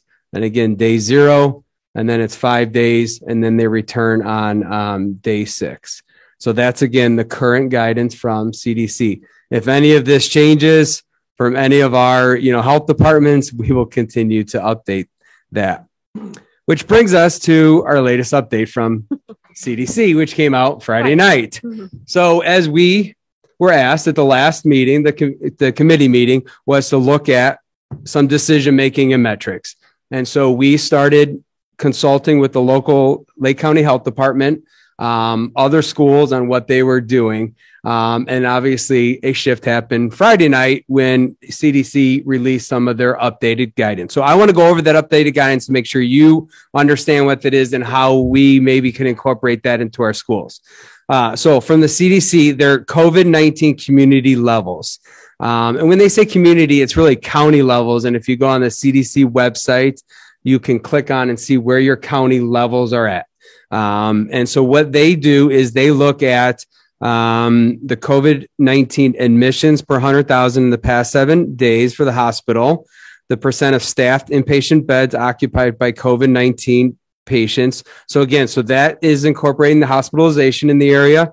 And then they're looking at the total new COVID cases per 100,000 in the past 7 days. So if you remember going back to CDC, their previous guidance, they had 4 categories, and it was only based off of cases per 100,000 and positivity. So that positivity has gone by the wayside, and what they're saying for their new community levels is they're incorporating the hospitalization and then the cases per 100,000. Okay. Some of the other guidance that came out, and we'll talk about that, is masks recommended on school buses and minibuses, and then in driver's ed vehicles. So that guidance also came out on Friday night, that school transportation. Again, we had to really read into it, and I hope we're reading it right too, that other public transportation buses, people are still required to wear masks, but school buses now you are not required to wear masks. And so that's where we're changing that. Communication will be coming out this evening then, and we'll make that change. So that's our recommendation, is to change. And again, part of this is because it came out late Friday night, and wanted to digest all of this and read through it. So the next one is, the next slide shows the chart that I just went over, which really shows their new levels. So they have a low, a medium, and a high. And Lake County is in a low level. So the furthest left of the chart is they first look at the cases per 100,000. And if it's fewer than 200, it'll be in the upper 2 bands. If it's more than 200, they go into the lower 2 bands, or the higher end. Then from there, they look at the COVID admissions per 100,000 for hospitalization and the staffed inpatient. And then that's where they determine where your county is at, low, medium, or high. So there's kind of 3 things that they're looking at for your community. So where does that leave us and for schools? And so some of the mitigation for us, we also consult with our local health department. So Illinois Department of Public Health says schools should work with their local public health officials to determine which prevention strategies are needed, in addition to required strategies, by evaluating local levels of community transmission and local coverage, vaccine coverage. Lake County says that we should also use our local school metrics to make mitigation decisions. But if there's any significant changes in any measures that we use at our schools, we should consult with Lake County. So we should not be making decisions without consulting with Lake County. So does that mean if we had all of a sudden 100 cases in the building, that would be a local decision? That's not a county decision, because 100 cases here wouldn't necessarily affect the county metrics. So when you look at the community metrics from the CDC, that's the county. So there could be pockets of the county that could be higher. And so what Lake County is saying, that's why you should also take into consideration your own metrics, because they could be different than the county. But anytime that we have any surges in cases or anything, we should be talking to the county. So we wouldn't be making that decision unilaterally as a school board. We would be talking to. We would be talking to the county. And involving them, noticing an increase in our building. Yes. Right. So that leads really to our decision making then, what we should be doing. So we should be utilizing the new CDC COVID community levels. And I think it's a little misleading because it says community levels. That's really Lake County. Excellent. Oh, yeah. Sorry, I'm looking at the slides in front of me. They changed on my paper. So the community levels, and again, that's a little bit misleading because it is all of Lake County, and there could be something happening in another part of the county that's different than ours. So that means really, what else do? We should utilize our D128 student staff COVID cases. That is currently been reported since August on our website. And I will continue to, report that. And so you can see that data basically from the beginning of school. If you click on any of the tabs, you could see every single week. And so I'll continue to update, try to do that usually at the end of the day or the next morning from the previous day, and then update it for the week. Again, in our decision making, we should consult with Lake County Health Department if there's any changes in the community levels from CDC. So if that low level changes, or we have any surges in cases, we should be communicating with Lake County. And again, this came out Friday, and Lake County has another update with superintendents this week. So, we're going off of what they told us before, and we'll continue to work with them. So what maybe could a layered mitigation decision making look like? So if you look at our next slide, for example, in a low community level, the green, we're masking recommended. Testing, we still have point of care testing. So point of care testing is that somebody comes down, they're not feeling well, they can get a Binax rapid test from our nurse. We are still weekly testing our unvaccinated staff. If the community jumps up to a medium level, now again, before we say we're going to go to that level, we're going to look in combination with our D128 data. So if the community level jumps up to medium, but we aren't exhibiting the cases, we should be talking to the county and say, I know the county is moving to medium, but do we need to move any other mitigations at that point? But let's say we moved up to that level, things that you could increase would be, you're still doing point of care testing, you're still doing weekly testing of unvaccinated staff, and you could add on weekly testing of unvaccinated students and extracurriculars. Looking at what we've done in the past, some of the testing. If the county moves up to high, so what they call an orange level, again, it doesn't mean we're moving to high. It doesn't mean we're moving to that step. So I don't want people to read into it, because again, we would use that in combination with any of our D128 data, and we would be consulting with the health department. What are some things that we could do? We could look at masking, whether it's situational masking or universal masking. Situational masking might be where you have larger groups gathering together, or you have cases where you've seen a spike in an area of the school, and you could do situational masking. Some of the testing that you could increase, again, you could do point of care testing, which we're still doing, weekly testing of unvaccinated staff. You're kind of layering each time. The next one is weekly testing of unvaccinated students. And then, the other one is testing all students attending, larger events where they're gathering together. So looking at layering the testing as you go, as you move up, masking again, as you move up. None of these decisions would be made though without consulting, with the health department and, looking at, what we could do. So I'll go to the summary page and then open up for any questions. So again, we'll continue to monitor our school data. So that's not stopping, because I think it's important still to see what our data is doing. And again, that'll be updated at the end of each week. Again, it's currently reported on the D128 website. We'll communicate with the Lake County Health Department at any surges in COVID-19 cases.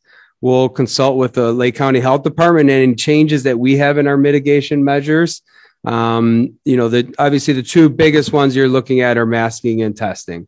Everything else we'll continue to do: cleaning, the hand washing, respiratory etiquette. We'll try to remind people that, again, monitor our HVAC improvements. And again, as we're moving, so we're coming off a winter season, and so we're moving into, spring. And so Mark and his team will monitor our HVAC and any changes, in that.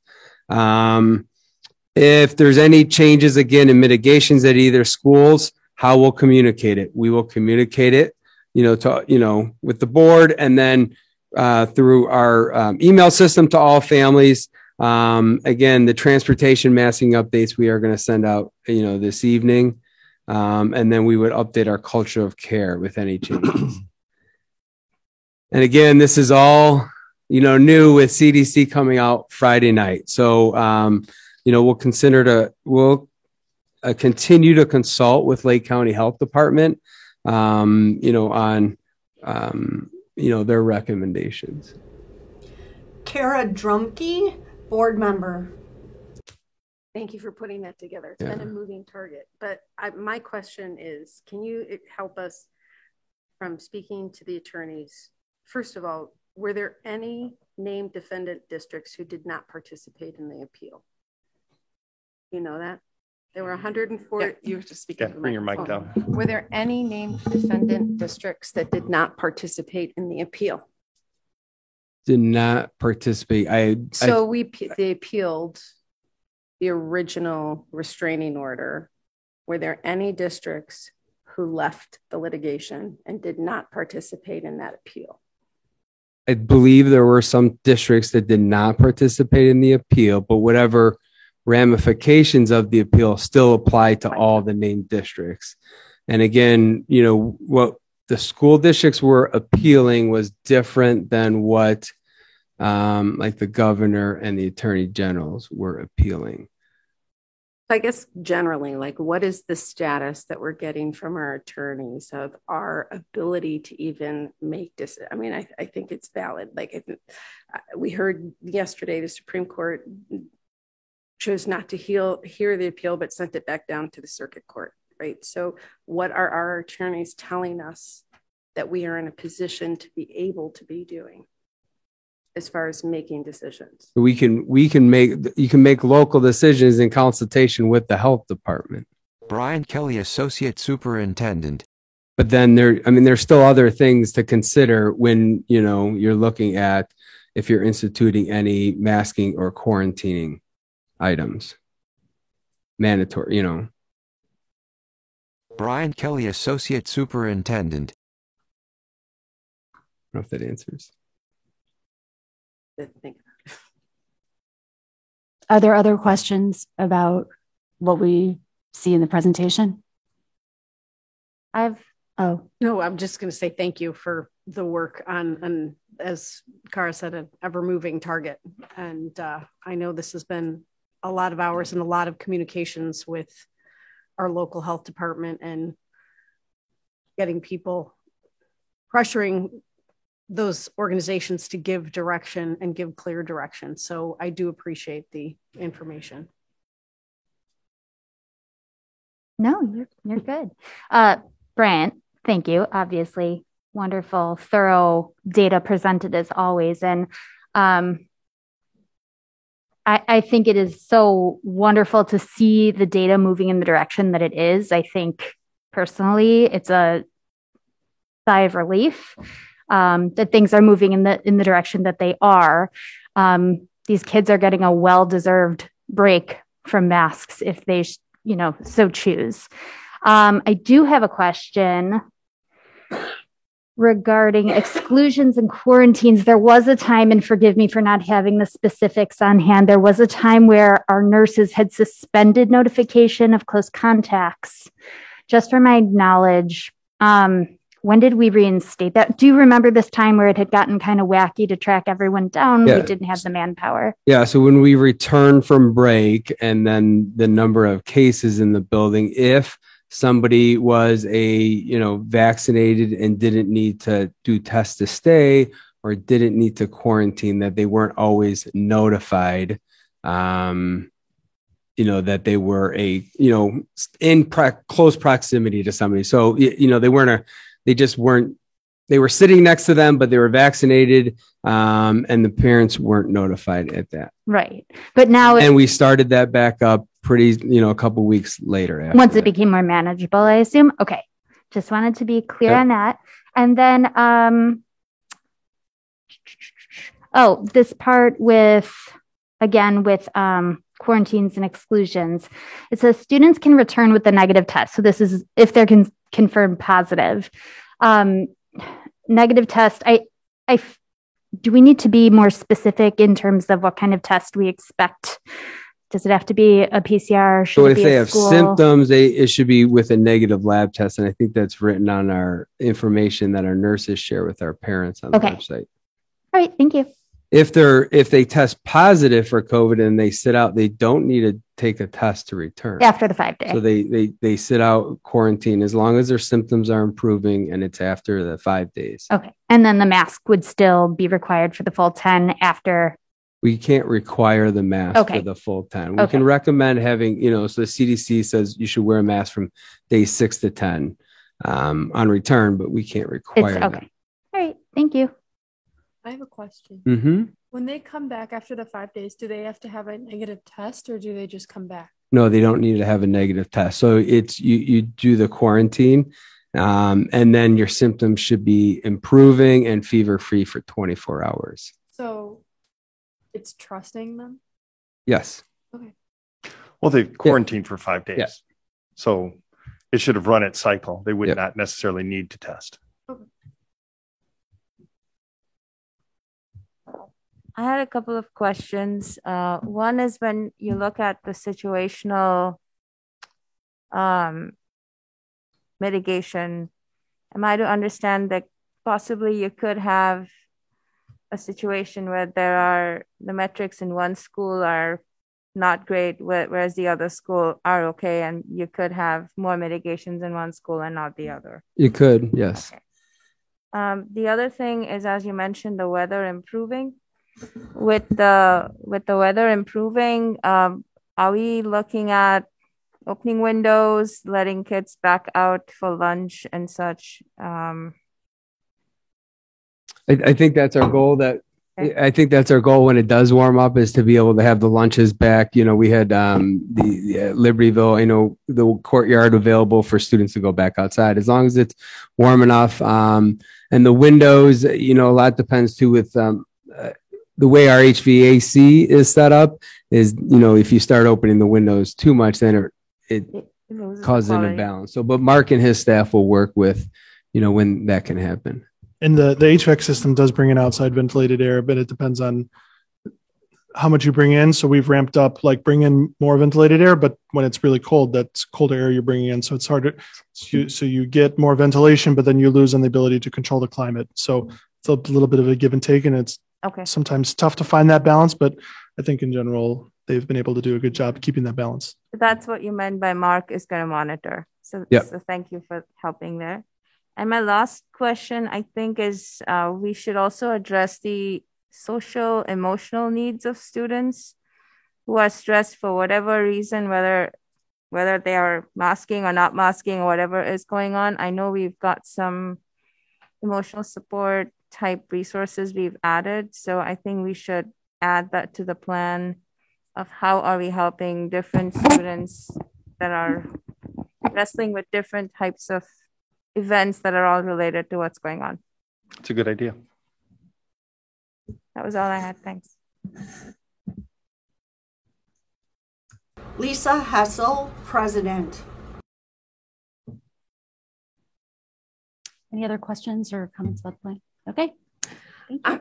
I want to apologize. It's been a long day. I've been up since 4:30. So I think what I was trying to get to the point is we've discussed, I want to make sure that we're on the right side, that we even have the authority to be making these mitigations. And it seems clear to me, it seems clear that most of the mitigations that we're asking for are within our purview. And are we, so, you know, there's a question out there amongst the community. We've heard it. So I guess I'm asking you because we're not privy to what advice we're getting from the council, that we feel that this is on the right side and we do have authority to be making these kind of decisions. So with the new CDC guidance just coming out Friday, and I know Denise is meeting with Lake County this week, so they have a meeting.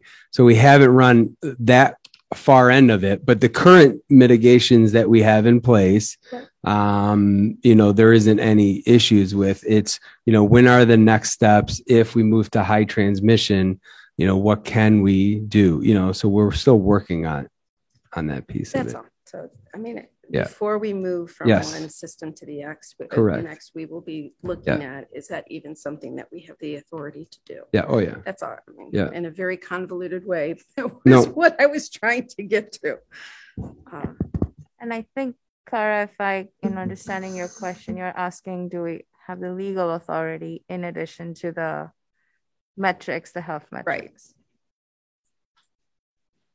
Dr. Denise Herman, Superintendent. Okay, thank you so much for all your questions and suggestions. Next, we have 10 Freedom of Information requests. So I'm going to just give a brief summary of each. On January 26th, we received a request from Preston Deddy from Chicagoland Construction for information on bid results and tabulations. On February 4th, we received a request from Haro Gomez from the Chicagoland Labor and District Council on bid results. On February 8th, we received a request from Gabe Kaminsky from the Daily Wire, requesting all district communication and emails regarding 2 mask protests on February 7th at Vernon Hills and Libertyville High School. On February 10th, we received a request from Kim Eckroat for information associated with the public officials' surety bond requirements from Illinois. On February 10th, we received a request from Alma Miranda requesting information, again, related to the public officials' surety bond required by Illinois and related information. On February 11th, we received a request from Marnie Navarro for copies of, again, our public officials' surety bond required by the state of Illinois and related information. On February 14th, we received a request from Alma Miranda for invoices that we've received, or invoices from our lawyers for the timeline of December 1st, 2021 through February 28th, 2022.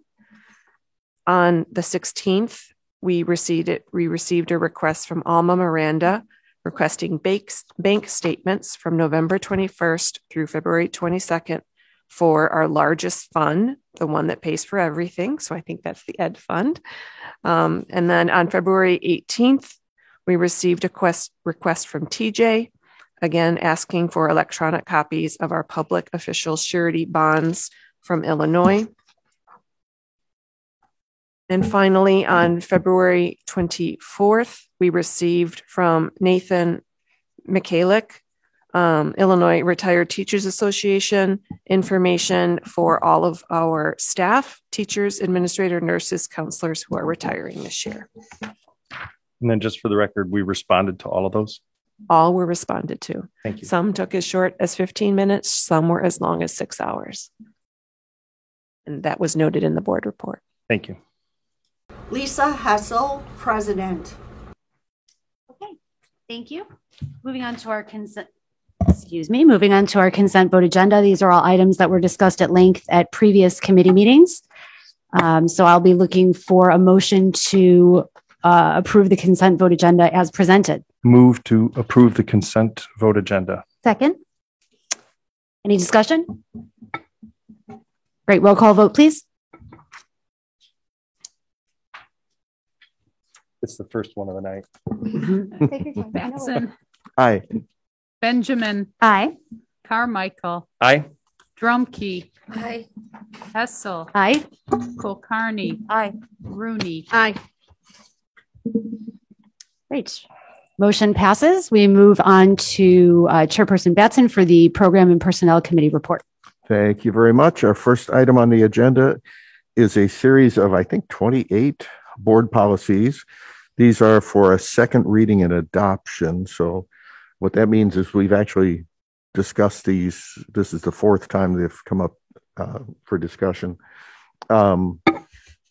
So this will be second reading and adoption of these policies. There were a couple minor adjustments that I know we made along the way, but these were discussed thoroughly in the previous committee meetings. So if we can have a motion, please. I move to adopt the board policies as stated. Second. Okay. Any further questions, comments? Just want to point out that I have no comments or questions. We're disappointed. I'm a little disappointed. Duly noted. Yeah. We don't even know you. He's the guy that keeps us on our toes. Okay. Roll call, please. Benjamin. Aye. Carmichael. Aye. Drumkey. Aye. Hessel. Aye. Kulkarni. Aye. Rooney. Aye. Batson. Aye. Motion passes. Second item on the agenda is Diligent Corporation Agreement. This is for Board Docs Pro, which is something that will help us and the district manage our documents for our board meetings much more efficiently. So can we have a motion on this? I just have one comment. I actually could have used these today because I was looking for something. I had to call Carol. She had to find it. And I'm like, okay, real world example. This will be a very useful tool for us as board members there's a lot of information and a lot of content that we go through, particularly in committee meetings.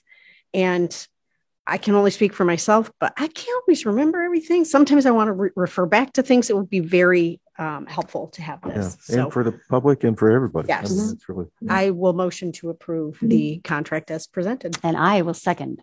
Okay. And I have a question. Okay. I do have a question. There's an automatic 5% increase each year. I noticed in a bunch of the things that we're doing, like our upcoming contract for the Hawthorne space and for our district office space, there's stepwise increases over the course, but just a flat 5%. Is that normal? Is it reasonable? Is that what we expected? Don Carmichael, Secretary. Oh, okay. The contract does call for a 5% increase each year. I mean, the standards I've seen where I come from is 3% or less. If there is any way to negotiate this down and to below 5%, that would be more financially beneficial for us. So now Kuhn Carney, board member. Lisa Hessel, president. So you're suggesting that we table this and not vote to approve it until we further negotiate it? Yeah. Or can we approve because what we're being asked for right now is the initial purchase, the first year. And well, it just says that it automatically renews every year. We have a month prior to the automatic renewal date in writing to tell them that we're not interested anymore. Right. Yeah. So we have an out. So this isn't committing us for the. We do. I guess what I'm saying is if we're signing up for a 10-year contract and they say 5% a year for the 10 years is a deal, because normally if we do it piecemeal year by year, it's going to be like 8 or 9%. Well, then 5% is a good idea. But if the industry standard is 3%, then I'm questioning why is it 5%? Yeah. I would say just based on my experience in the last year, it ranges anywhere from 3 to, in some cases, 25 or more % increases. Yeah, I don't know. Do we have data that's industry standard? I don't. That's why I'm asking the question, because I'm not an expert. So my packet, I can't find this contract in my packet. So I read it today. I can't calculate what the difference between 3% and 5% a year. It might not be significant is. on what, 10 grand? On 10 grand. So if I could find, I wonder if somebody else would be able to do the math, because my packet doesn't have this contract. I'm looking at the packet and I can't find it. But Don, you were comparing this to the other contracts that we will be approving. Yeah, they all have stepwise increases. Right. So I think that's why to me it seems clearly normal. I just didn't calculate the percentage for all the other ones because those are just monetary. They don't say what the percentage increase is. They say what the dollar amount increase is. I could have gone back and calculated, but I didn't know that this would be a difficult question but I don't have any experience with this. I just was surprised to see that it was a flat 5%. And I was asking if that's a good deal or not. My opinion is it's probably not a bad deal, but it's worth asking the question. But I think in terms of procedurally, we're actually asked to approve $4,342.47, which is a prorated amount for the remainder of this year. Right. But as long as we approve that, then the administration has the ability to go ahead and enter into this agreement. But before they do that, they can ask that question and say, hey, can we bring this down? So and all we've given them is the approval to spend that if they feel it's appropriate. But, we have that still the option of asking the question before the contract is signed and solidified.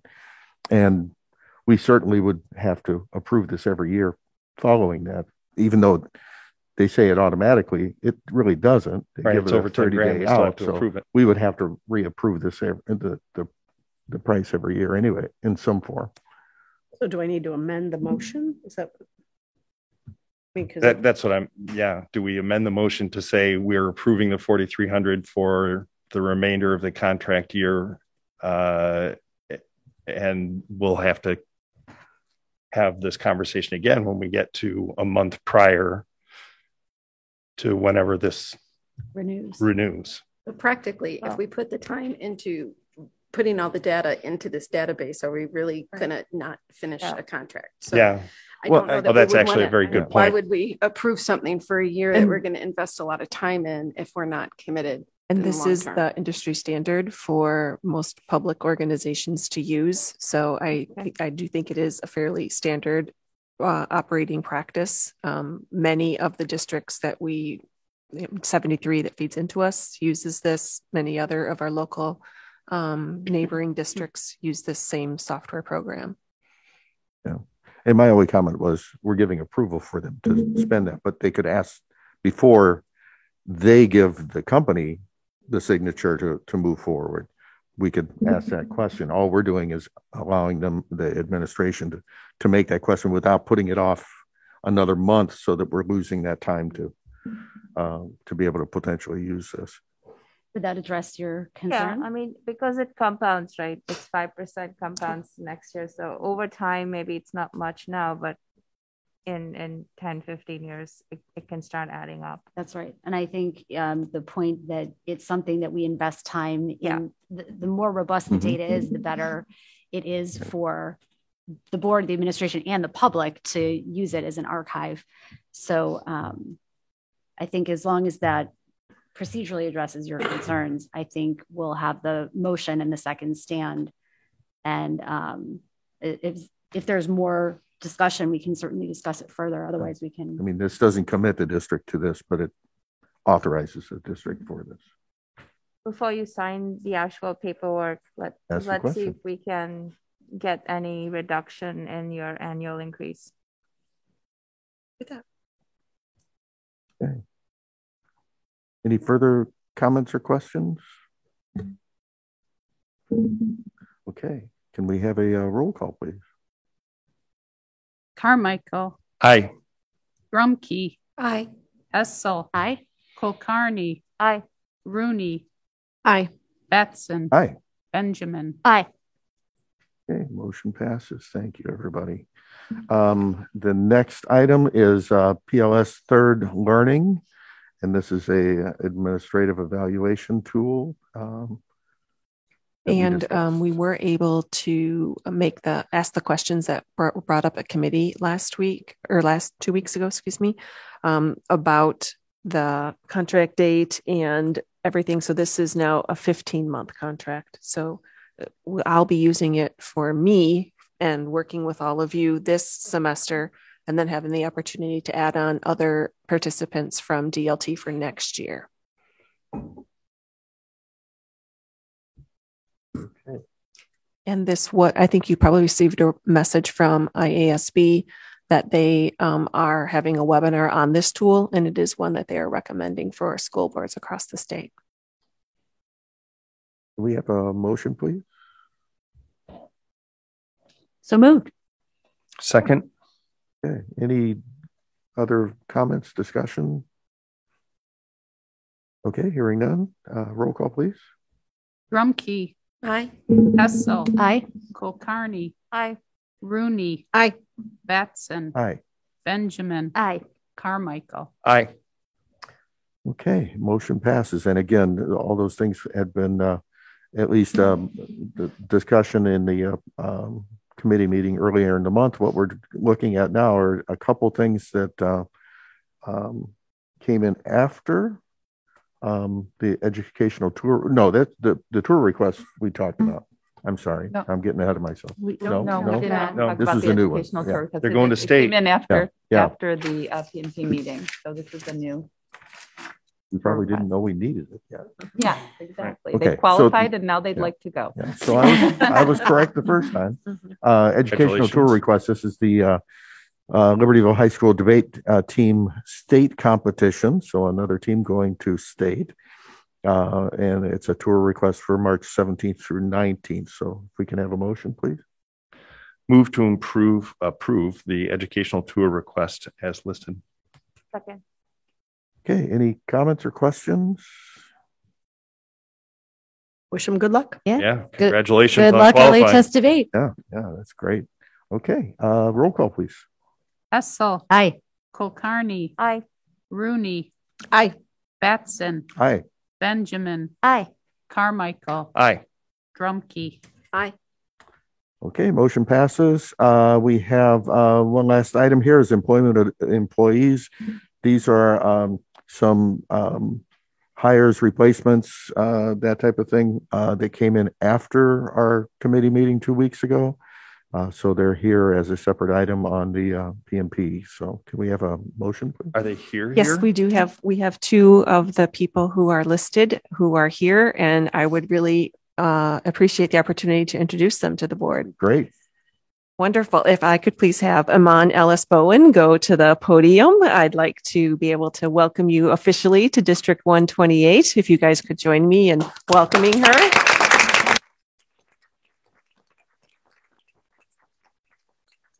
Dr. Bowen comes to us currently from Joliet Township School District, and she has worked as a special education teacher, as a leader of school counselors, social workers. She has a vast array of experience in helping students with their social emotional learning, their behavior, everything affective. You are a guru at, and we are so looking forward to having you join our team. So I wanted to give you a minute to say a few things about yourself and see if the board has any questions.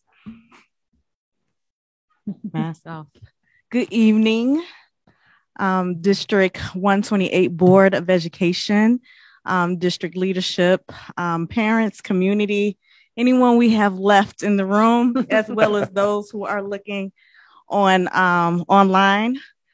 Greetings. Again, my name is Dr. Iman Ellis Bowen. I am honored yet humbled to assume this position of Assistant Superintendent for Student Services come July the 1st. As a mentor of mine would say, when they are beyond excited, I am deliciously delightful to join the 128 Daring team. As Dr. Herman has stated, I come with a array of experiences, but I come to you also a learner, as well as a team member, and I look forward to working alongside of you as we take this journey. So thank you so much.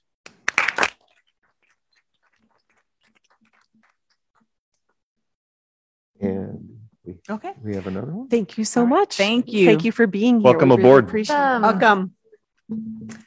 And next, I would like to invite Yesenia Sanchez to go to the podium. And Yesenia is going to be our new assistant superintendent for teaching and learning starting July 1.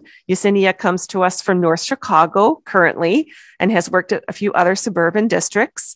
And we are so excited to have you join our team as well. Well, thank you so much for having me. And I really appreciate the opportunity to serve the D128 community. I'm looking forward, there we go. I'm looking forward to learning and growing alongside all of you. I am eager to meet everyone, especially our students. I can't wait to learn about their dreams and aspirations and work towards ensuring that every single one of them has the opportunities and supports necessary to embody every aspect of our daring mission. Thank you so much.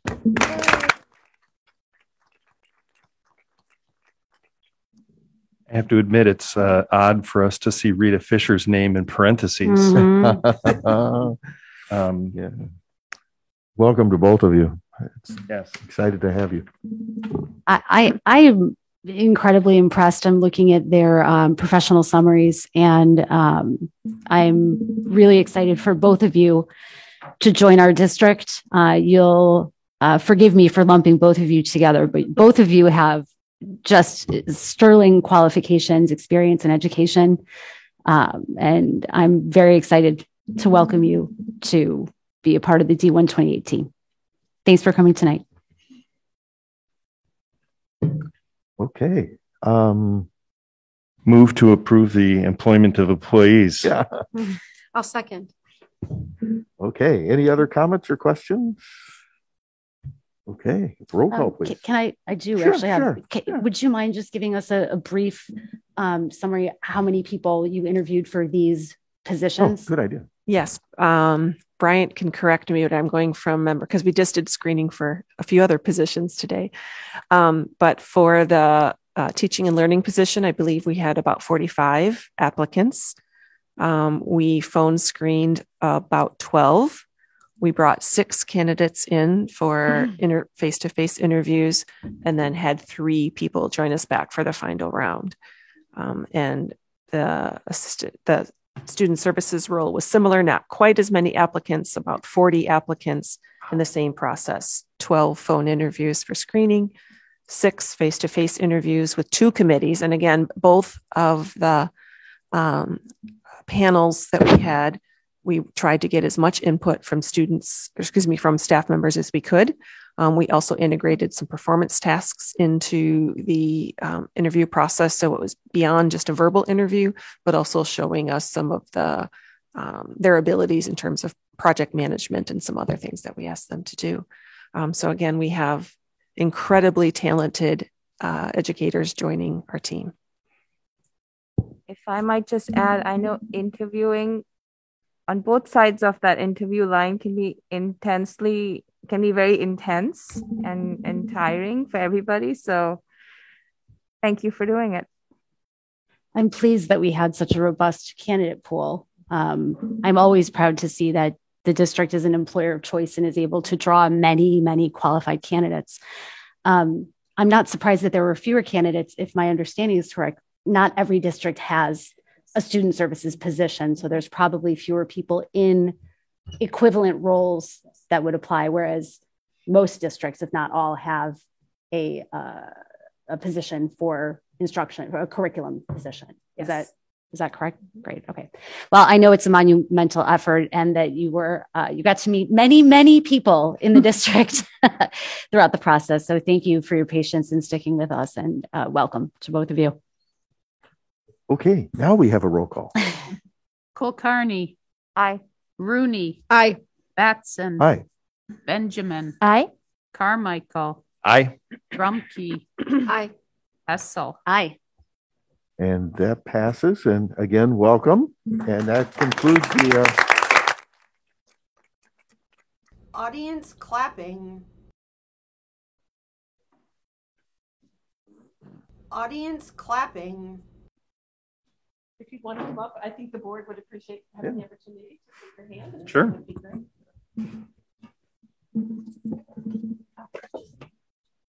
Hope you're ready.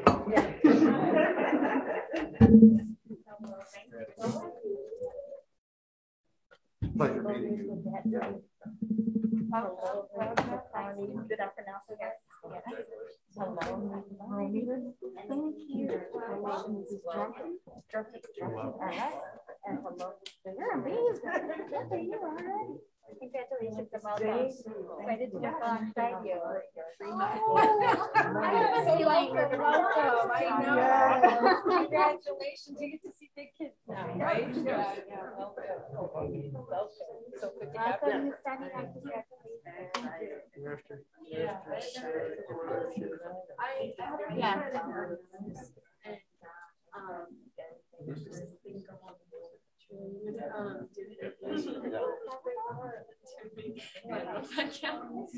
Yeah, but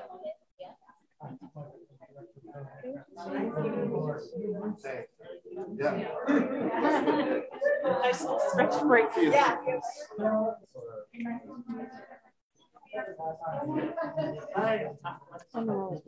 Thanks, madam. To get past my okay. Yeah. We're women. I'm falling fast.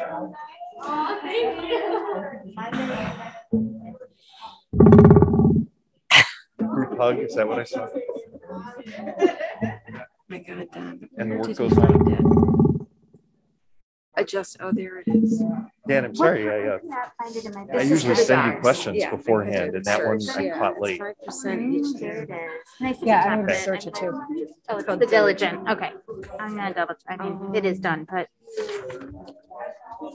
I mean, I certainly wouldn't. I only have about 7 more. Okay, so without further ado, I think we are going to turn it over to Chairperson Rooney so we can get the Facilities and Finance Committee rolling, if you don't mind.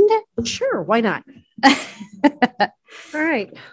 Facilities and Finance, we're going to start with the fiscal year 21 annual comprehensive financial report. As the name implies, this is an annual exercise. About 180 pages worth. And Dan? this was the report that we discussed in committee where we had the auditor very kindly visit us to add some color commentary to what would always be Dan's own presentation. Yes, Betsy came by, championed through, waited a long time to talk to us. So it was good. We had a good experience. Again, to summarize, we had a positive audit. There's not really a management letter. The standard thing they do is put in a technology notice for every client, which really you'll never be able to resolve, to be honest. But yeah, it was a positive experience all around. So yeah, I thought it would be nice for you to hear from somebody other than me, because who knows, maybe I could be lying to you this whole time. So yeah, it was a very good experience. And so, yeah, we have our annual comprehensive financial report for fiscal year 21. And this is an important piece of data, just FYI, that I need to be able to build my long-term financial projections, which are coming in March. So that's one, not only be able to reflect back on what happened, but able to use to build for future projections. And this is a report that is required by the state, correct? This is not a report this particular report is not required by the state. So what's required by the state is an audit. And what was required is to fill out the annual financial report to the state. So what we are doing is technically above and beyond what's the minimum requirement from the state. But what we are doing is really the best in class financial reporting you can do. They used to be called a comprehensive annual financial report. That's something that you'll see with a lot of companies, firms beyond just school districts. That takes a lot more data, a lot more comprehensive data than this. It looks 10-year trend data. That's mostly at the back. There's the management discussion analysis, which is much more thorough than you'd find in a typical school district financial report. So there's a number of districts that do this. This is not something that every district does, but this is some tradition this district has had for a long time. And the value, I understand, is in transparency. Is that correct? Yeah, it sets up, because it's a full accrual. It sets up it's to be honest, it's probably more meaningful for owners of debt. So if the district had bonds out there, this information is more translatable to the millions of companies out there that have debt, and the owners of that various debt to be able to understand in a consistent apples to apples way what's happening with the district's net position, fund balance, all those kinds of things that, to be honest, like a lot of us for management day-to-day purposes, the net position it's not a number that we really use to make decisions on a day-to-day basis. It's more trying to accurately, based on a bunch of accounting rules that a group decided would be really good for everybody to follow, to report on that. So you have a consistent reporting really throughout the country. So again, in your evaluation, going above and beyond to do this audit serves what purpose? That's a great question. I wish I had time to think of a better answer than what I'm about to give you. Could I answer that in my question? Certainly. And that is the other reports that you do, the financial report to the state, whatever, basically looks at what we did during this year, sort of recaps that fiscal year and looks at it that way, where this actually looks at the overall financial health of the district in context of a larger scope of, looking at it over trend years and things like that, versus just looking at how did we do this year. This, to me, gives more of an overall financial health of the district. Yeah, it's the highest level of reporting that you can do. There's nothing fancier, more explanatory, nothing beyond this. So this is the highest level of financial reporting that exists in the industry. Thank you. It's another set of eyes. Yes, that's important. And we appreciated Betsy taking the time to come and give her clean. Yeah, and beyond even just Betsy, these are submitted to 2 agencies for review as well. So the Governor's Financial Officers Association reviews this as well as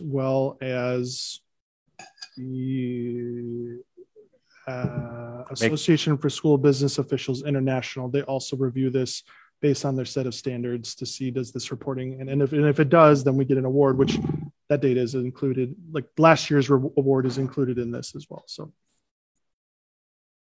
Yes, thank you. It's like I said, 180 pages of a lot of detail. So, and publicly available. Any other questions, comments? Okay, hearing none, can I have a motion to approve the fiscal year 2021 annual comprehensive financial report? So moved. Second. Roll call, Carol. Rooney. Aye. Batson. Aye. Benjamin. Aye.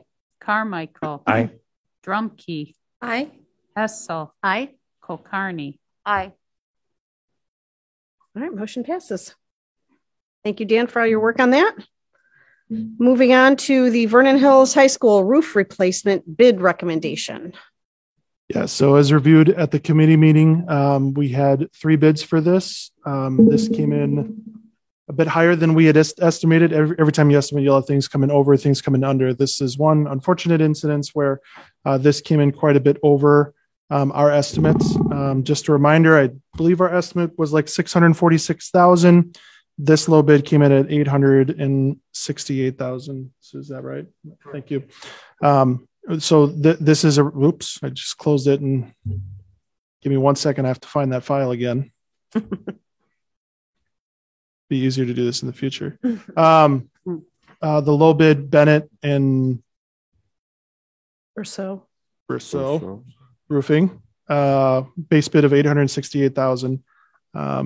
We're only recommending the base bid, right? Not the alternate. So, what was the alternate ad, just for the record? $120,000. But that's going to be way too out of our price range for all of our projects. Which was for additional sections of the roof. Yeah. Yeah. That's something we'll have to look at in a future project. And the increased cost, can we attribute that to the inflation of some of the raw materials, things like that? Part of it is inflation of materials. We looked at,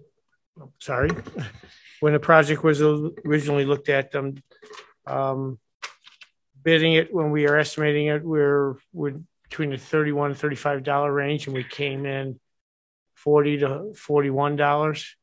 But we also added additional scope to the project with the EFS doing the base of the building and gave that to the roofing contractor. So that was also a scope increase into the cost. So half our fault, half not our fault.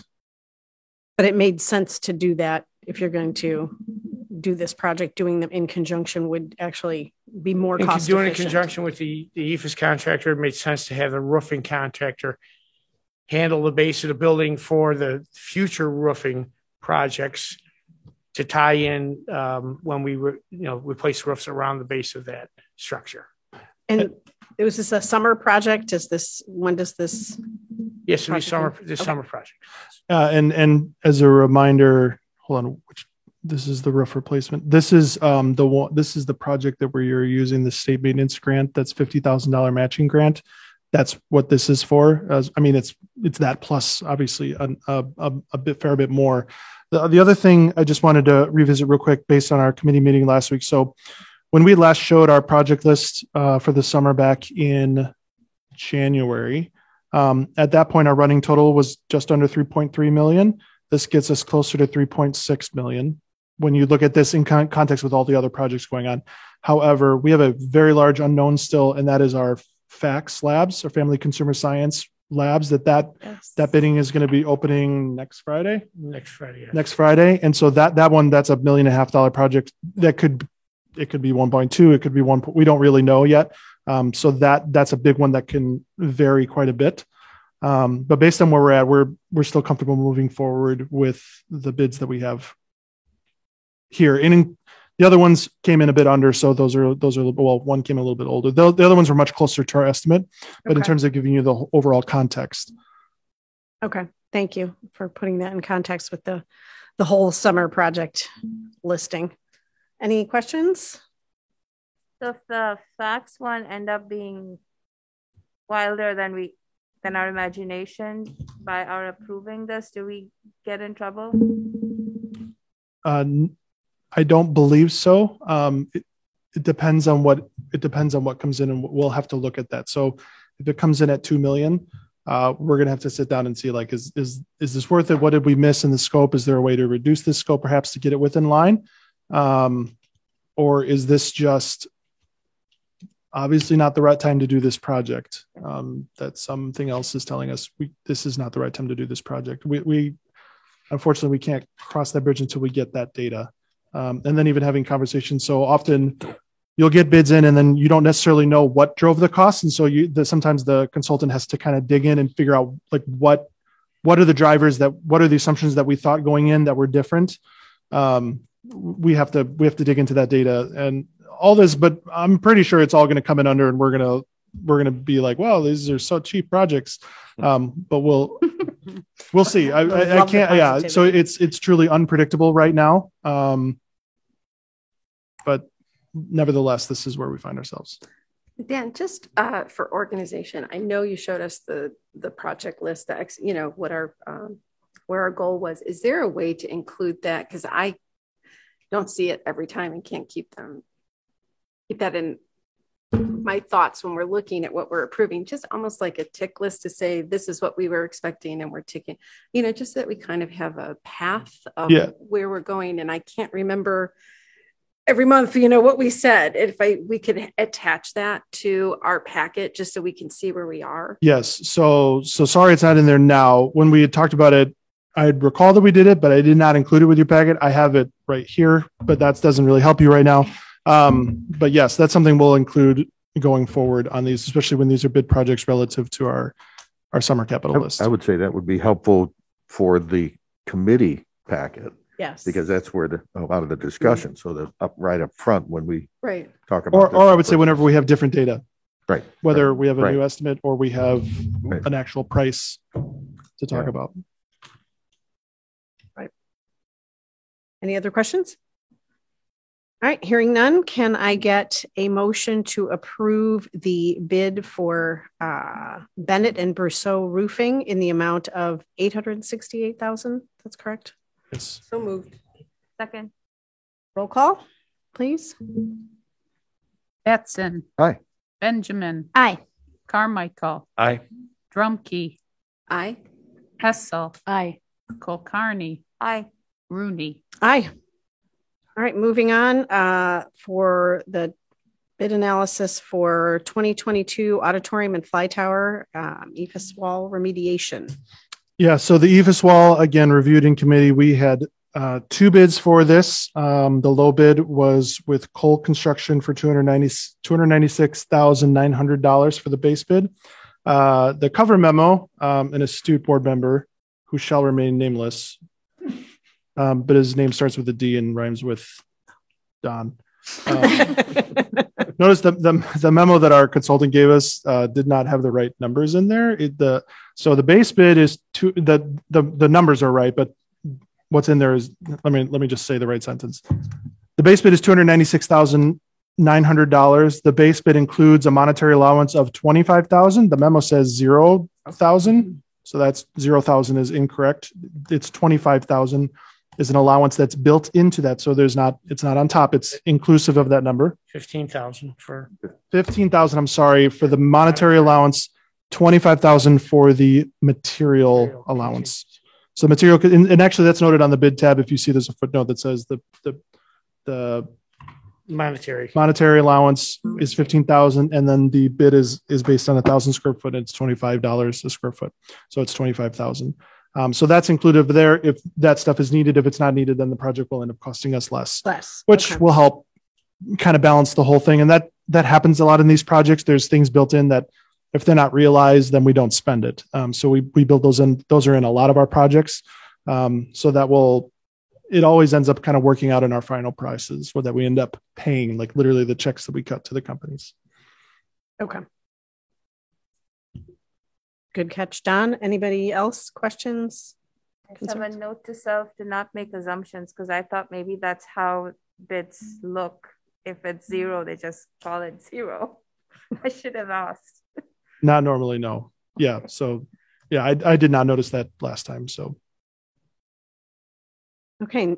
Hearing no other questions or comments, can I get a motion to approve the contract for Cole Construction in the amount of $296,900?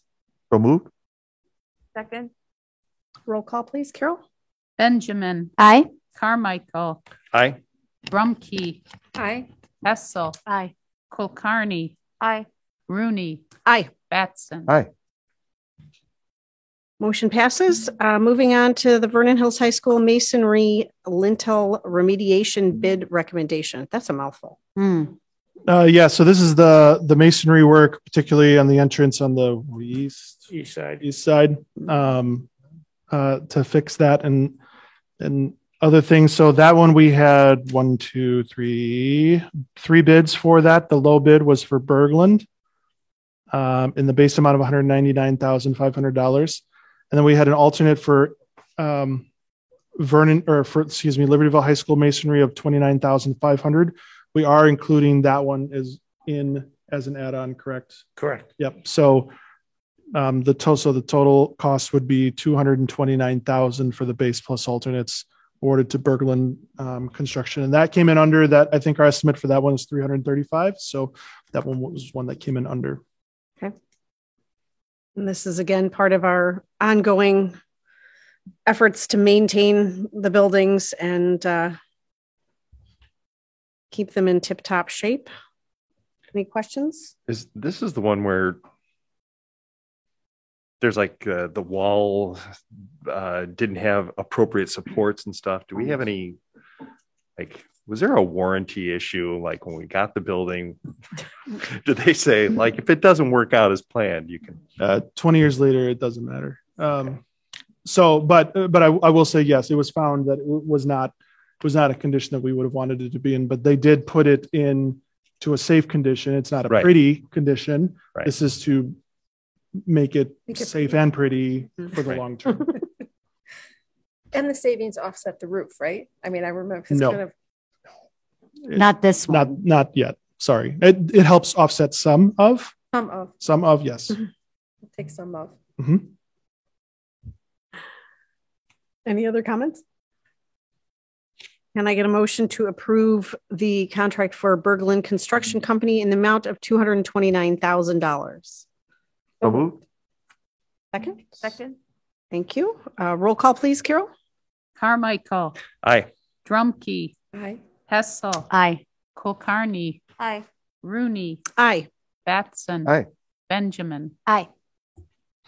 And can I real quick just put a overall picture on this? So the reason we do this, and we kind of do it this way, is because like the bidding and all that kind of stuff is because of the state laws require us to do this. So anytime you issue public funds, depending on how you want to issue it, you have to follow certain rules. And so what you can't do is if you want to do a project that costs over 25,000 or 50,000, depending on what you're doing, you can't just pick a company you want to use and do it, because the fear is you're just going to pick your brother and give the money to them. So you have to do publicly bid. So these are sealed bids that they give us. We don't know what they're going to bid. We think what we guess what we think we're going to see based on what other projects that happen in our consultants. But once you never know what a bid comes in, and the purpose of the bid is really to try to get the best deal for the district. So that's why we do this. We show you the bids and we go through this whole process. So it is very clear and transparent that everything is following the proper legal authority to issue these contracts. So thank you. Thank you.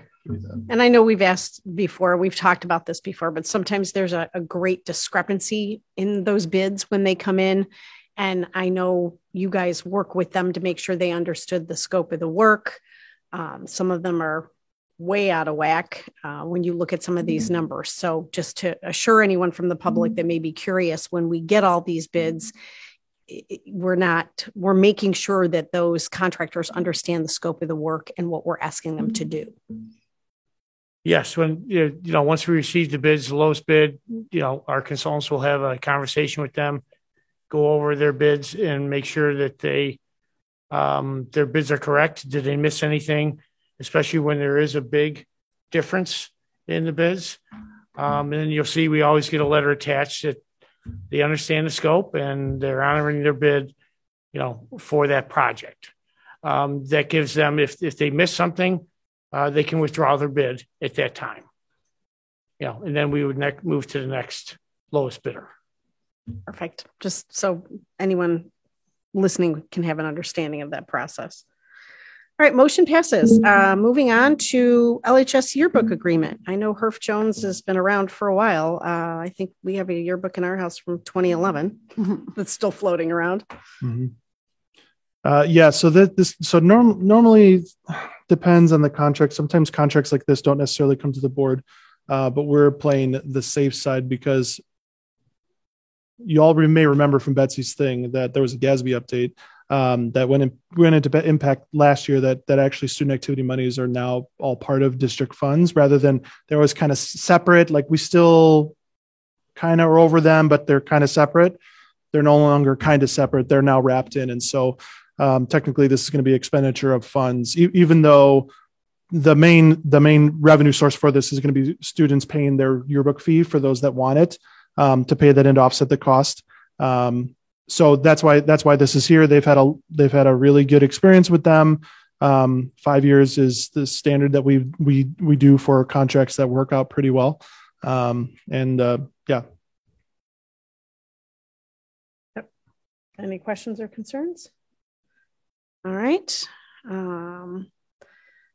Can I get a motion to approve the contract with Herff Jones in the amount of $82,652 for LHS yearbook per year? So moved. Second. Roll call. Drumkey. Aye. Hessel. Aye. Kulkarni. Aye. Rooney. Aye. Batson. Aye. Benjamin. Aye. Carmichael. Aye.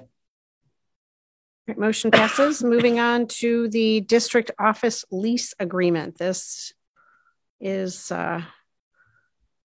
new information from the committee meeting. Well, we talked about it at committee. So this is wrong one. Sorry, had the wrong one up. Sorry, I clicked on Spotify. Hold on. It's right next to the. Now we know what you listen to. He'd use a little music. Podcast. No. Okay. So we've talked about this a little bit. I'll just give you a brief overview. But also it's a significant contract. So there's a lot of money tied to this contract. The district office has been leasing that space for the last 10 years or so. And so that is coming up due in December of 2022. So the end of this year. So call it 6 to 10 months ago, somewhere in that range, we wanted to kind of start working on this because there's a lot of things to negotiate in contracts like these. You don't do a 10-year lease every year, right? You do it every 10 years. So there's a lot of data points to consider and a lot of levers to move in this process. And so we engage with the tenant agent, Richard Morris from Avis Young, who's done a great job. He worked with us with this lease, and also the transition program lease. That's the next one on the agenda. So what this technically is in front of you is an amendment to our current lease. So we have an existing lease that is still going to kind of be in play, but this is an amendment that replaces a lot of the language in there. There are a number of great things that Rick Morris was able to put in there. Our price is going up to $9.15 a square foot on the net, on the just the base rent costs. But honestly, in Rick's, and normally I wouldn't talk about this because we're negotiating all this kind of stuff, but it's here and we're ready to approve. Normally prices can be higher depending on what you're doing. So you'll see the Libertyville lease or the Liberty Mill Plaza lease, which is the transition program, is higher than that because of the nature of that property. Rick's state was anything under $10 square foot he thinks is worth it. And so he helped build us this contract. There's several months of free rent associated with that. Also, they're in our front suite, they're going to replace the carpet, the lighting, the ceiling. They're going to help us expand our kitchen, make it twice the size. So that's really exciting. They're going to help us look at landscaping, because if you look out Denise's window, it's pretty bad, to be honest. Well, now everything's dead, but even in the spring, it doesn't look very nice. So they're going to do that and explore, Kelly, I don't know if you're here, but they're going to explore car charging stations for that, because it's not our property, so we can't just put stuff in like that. Then there is price. So to the previous question, there's price escalation limits. So this is negotiated price to go up 2.5% a year for the 10 years. That's the base rent, and then the operating is limited to go up 1% a year, or that's kind of an estimate. I think technically the language is that it's limited to a 7% cap, which is a cap we've never had before. Even on our current lease, there is no cap. And so that's something that we can audit basically to check, hey, is this really within line? And so if it is, then they have to give us the money back. So this before you is a 10-year lease extension on our current lease for the district office. All in. So really our annual lease payment right now, all in included, is usually around $190,000. It's going to go up to about $200,000. So just to give you a scale of kind of what we're anticipating it's changing to. The first year, we'd only pay $89,000 because we're getting a ton of months of free rent, which is part of 9 months. Which is what Rick is part of the negotiations in that process, which was great. So all in all, we don't really know what operating expenses are going to be a few years from now, because that's dependent on what actual costs they incur. But say they follow a normal trajectory, you're talking $2.2 to $2.3 million over the life of this contract is what we're estimating the cost of this to be. And so, yeah, we've had great experience with this. Lynn Himes himself reviewed this amendment. So this has been thoroughly vetted by both Rick and Lynn. Rick is the tenant agent, so like a real estate agent you can think of, and then our attorney as well. And this is for the space that we occupy is 16,000 square feet, and that footprint is going to remain the same? Yes. Mm-hmm. Thank you.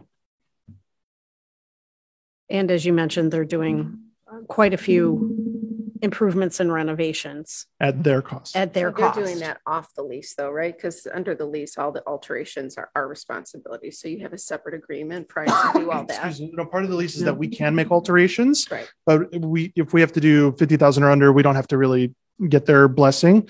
But anything over than that, we're going to have to talk with them and make sure that they're okay with that. And we certainly have changes to come because we have more offices to find, which is a great problem, good problem to have. So yeah, we're going to have more changes to that. But yeah, these are part of what we negotiated in with them. And those the changes that I talked about that are articulated in the lease extension are at their cost.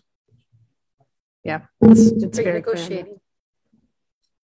Yeah, and it's very reasonably priced. Speaking as someone who works and worked in Innovation Park, this is a very reasonable price. So, how should we do the motion? Just as the amendment as presented? Without a dollar actual total dollar? Yeah, you'd approve the amendment to the lease as presented. And I would also note, so technically, Lynn's recommendation is to remind us that we actually need a 2/3 approval for this to actually be legally adopted. So if we don't get 2/3 of board vote, so this is not a majority approval, that you need 2/3. So just to be clear on what is legally required for this to be a legal approval. Because it's real estate? Yep. Okay, good to know. Yep. Any other questions? Hearing none, can I get a motion to approve the 10-year amendment to our district office lease? So moved. Second. Second. All right, roll call, please. Hessel. Aye. Kulkarni. Aye. Rooney. Aye. Batson. Aye. Benjamin. Aye. Carmichael. Aye. Drumkey. Aye. All right. That's our 2/3. So motion passes. Moving on to Liberty Mill Plaza lease agreement. Yeah. So the translation, this is our transition program that we have talked about for a while. The rubber is meeting the road. So last week at the Libertyville Village Board meeting, they gave their blessing on us to move forward, and just had great timing that we also had the final contract for you to approve. So this is also a 10-year agreement for the Liberty Mill Plaza. This price is starting at $14.50 a square foot, so it is quite a bit higher, but it's due to the nature, it's a retail space, and that is more expensive than like office space. But location is the name of the game for this program. So part of that is it starts out more cost per square foot, but we have a lower escalation. So it's a 2% increase a year on the base cost. So that again is part of what Rick, was working on.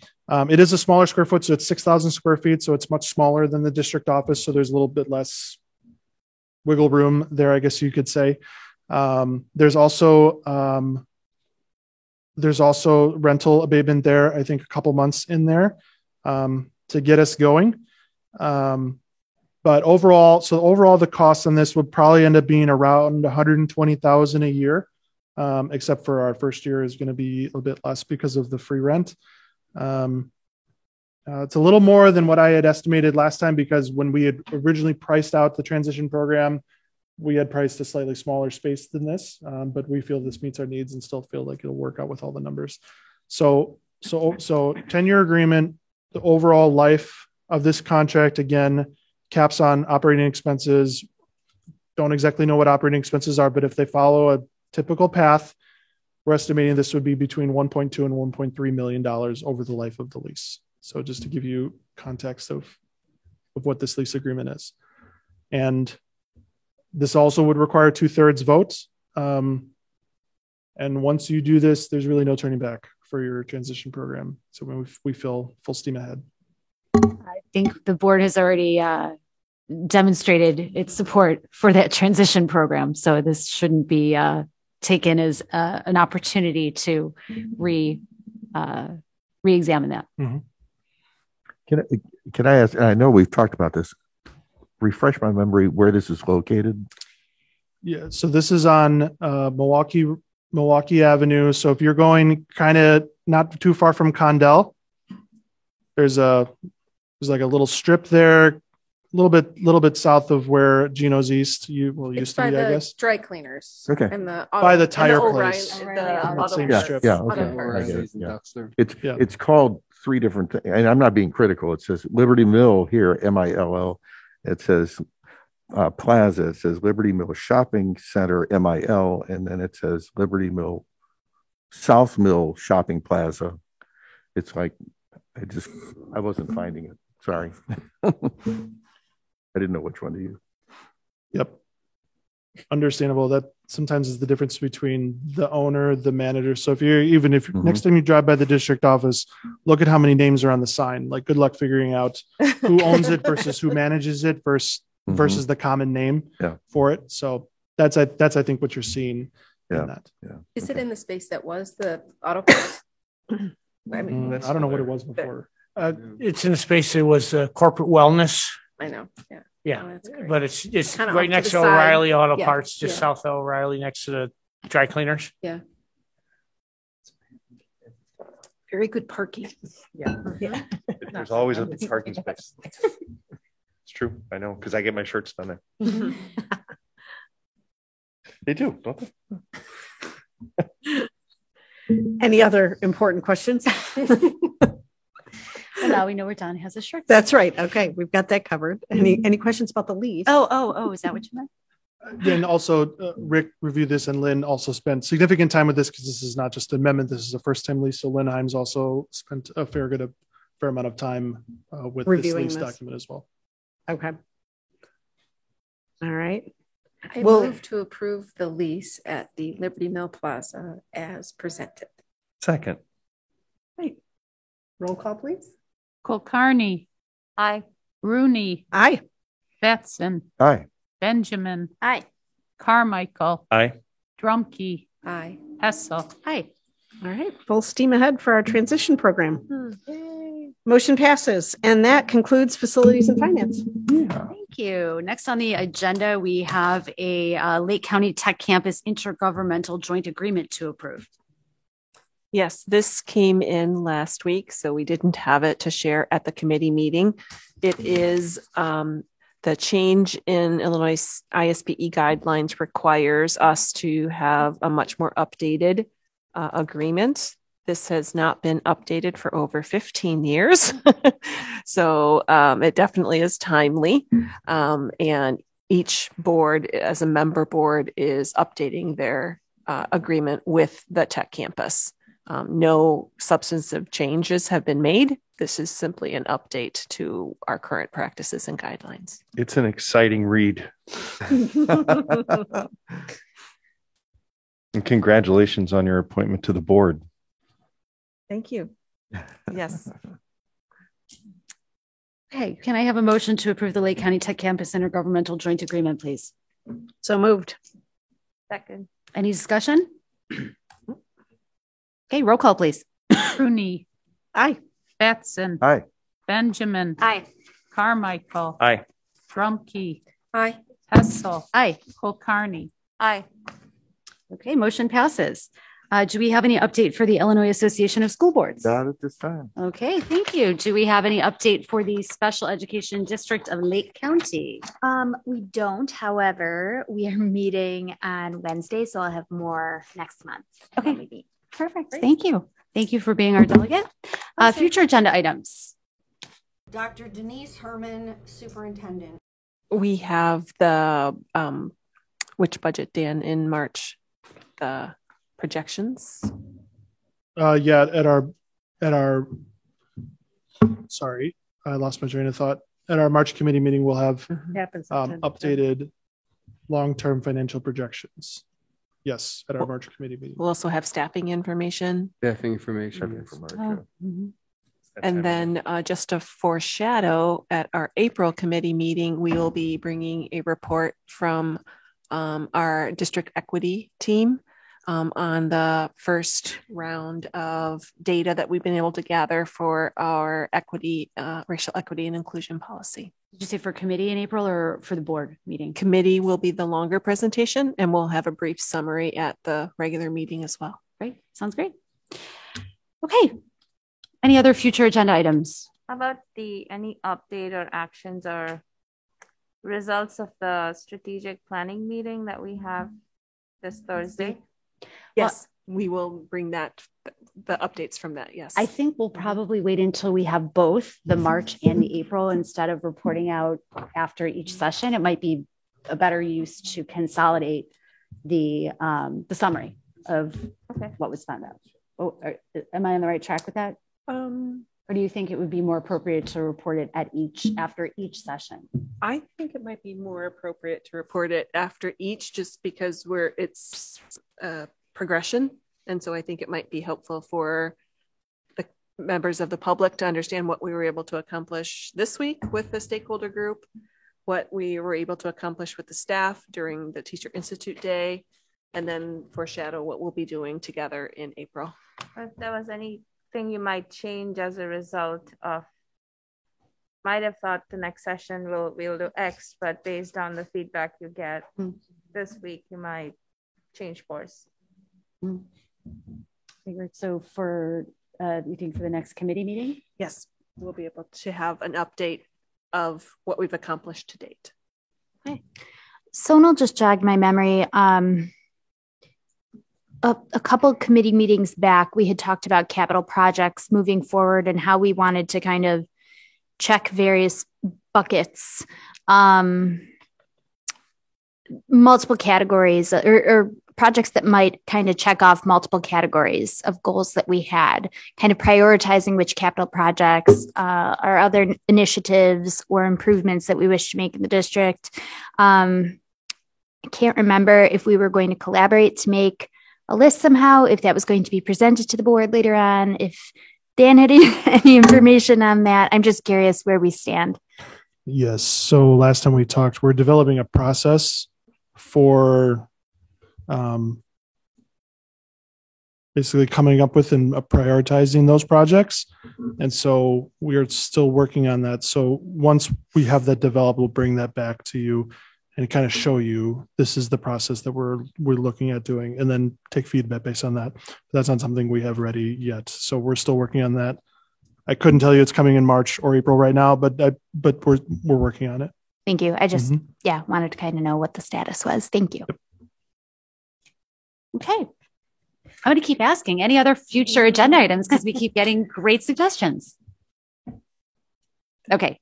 Then before we convene an executive session for the purpose of discussing collective negotiating matters, 5 ILCS 120/2C2 and board self-evaluation, 5 ILCS 120/2C16, we are going to take a brief 2 to 3 minute recess for a bio break, and then we will convene an executive session. Can I have a motion? Move to executive session. Thank you. Second, great. Motion passes. See you in 2 to 3 minutes, please. Do we have to roll call? Oh, roll call. We'll do a roll call. Sorry. Roll call. Batson. Aye. Benjamin. Aye. Carmichael. Aye. Drumkey. Aye. Hessel. Aye. Kulkarni. Aye. Rooney. Aye. Great. Now the motion passes. Thank you.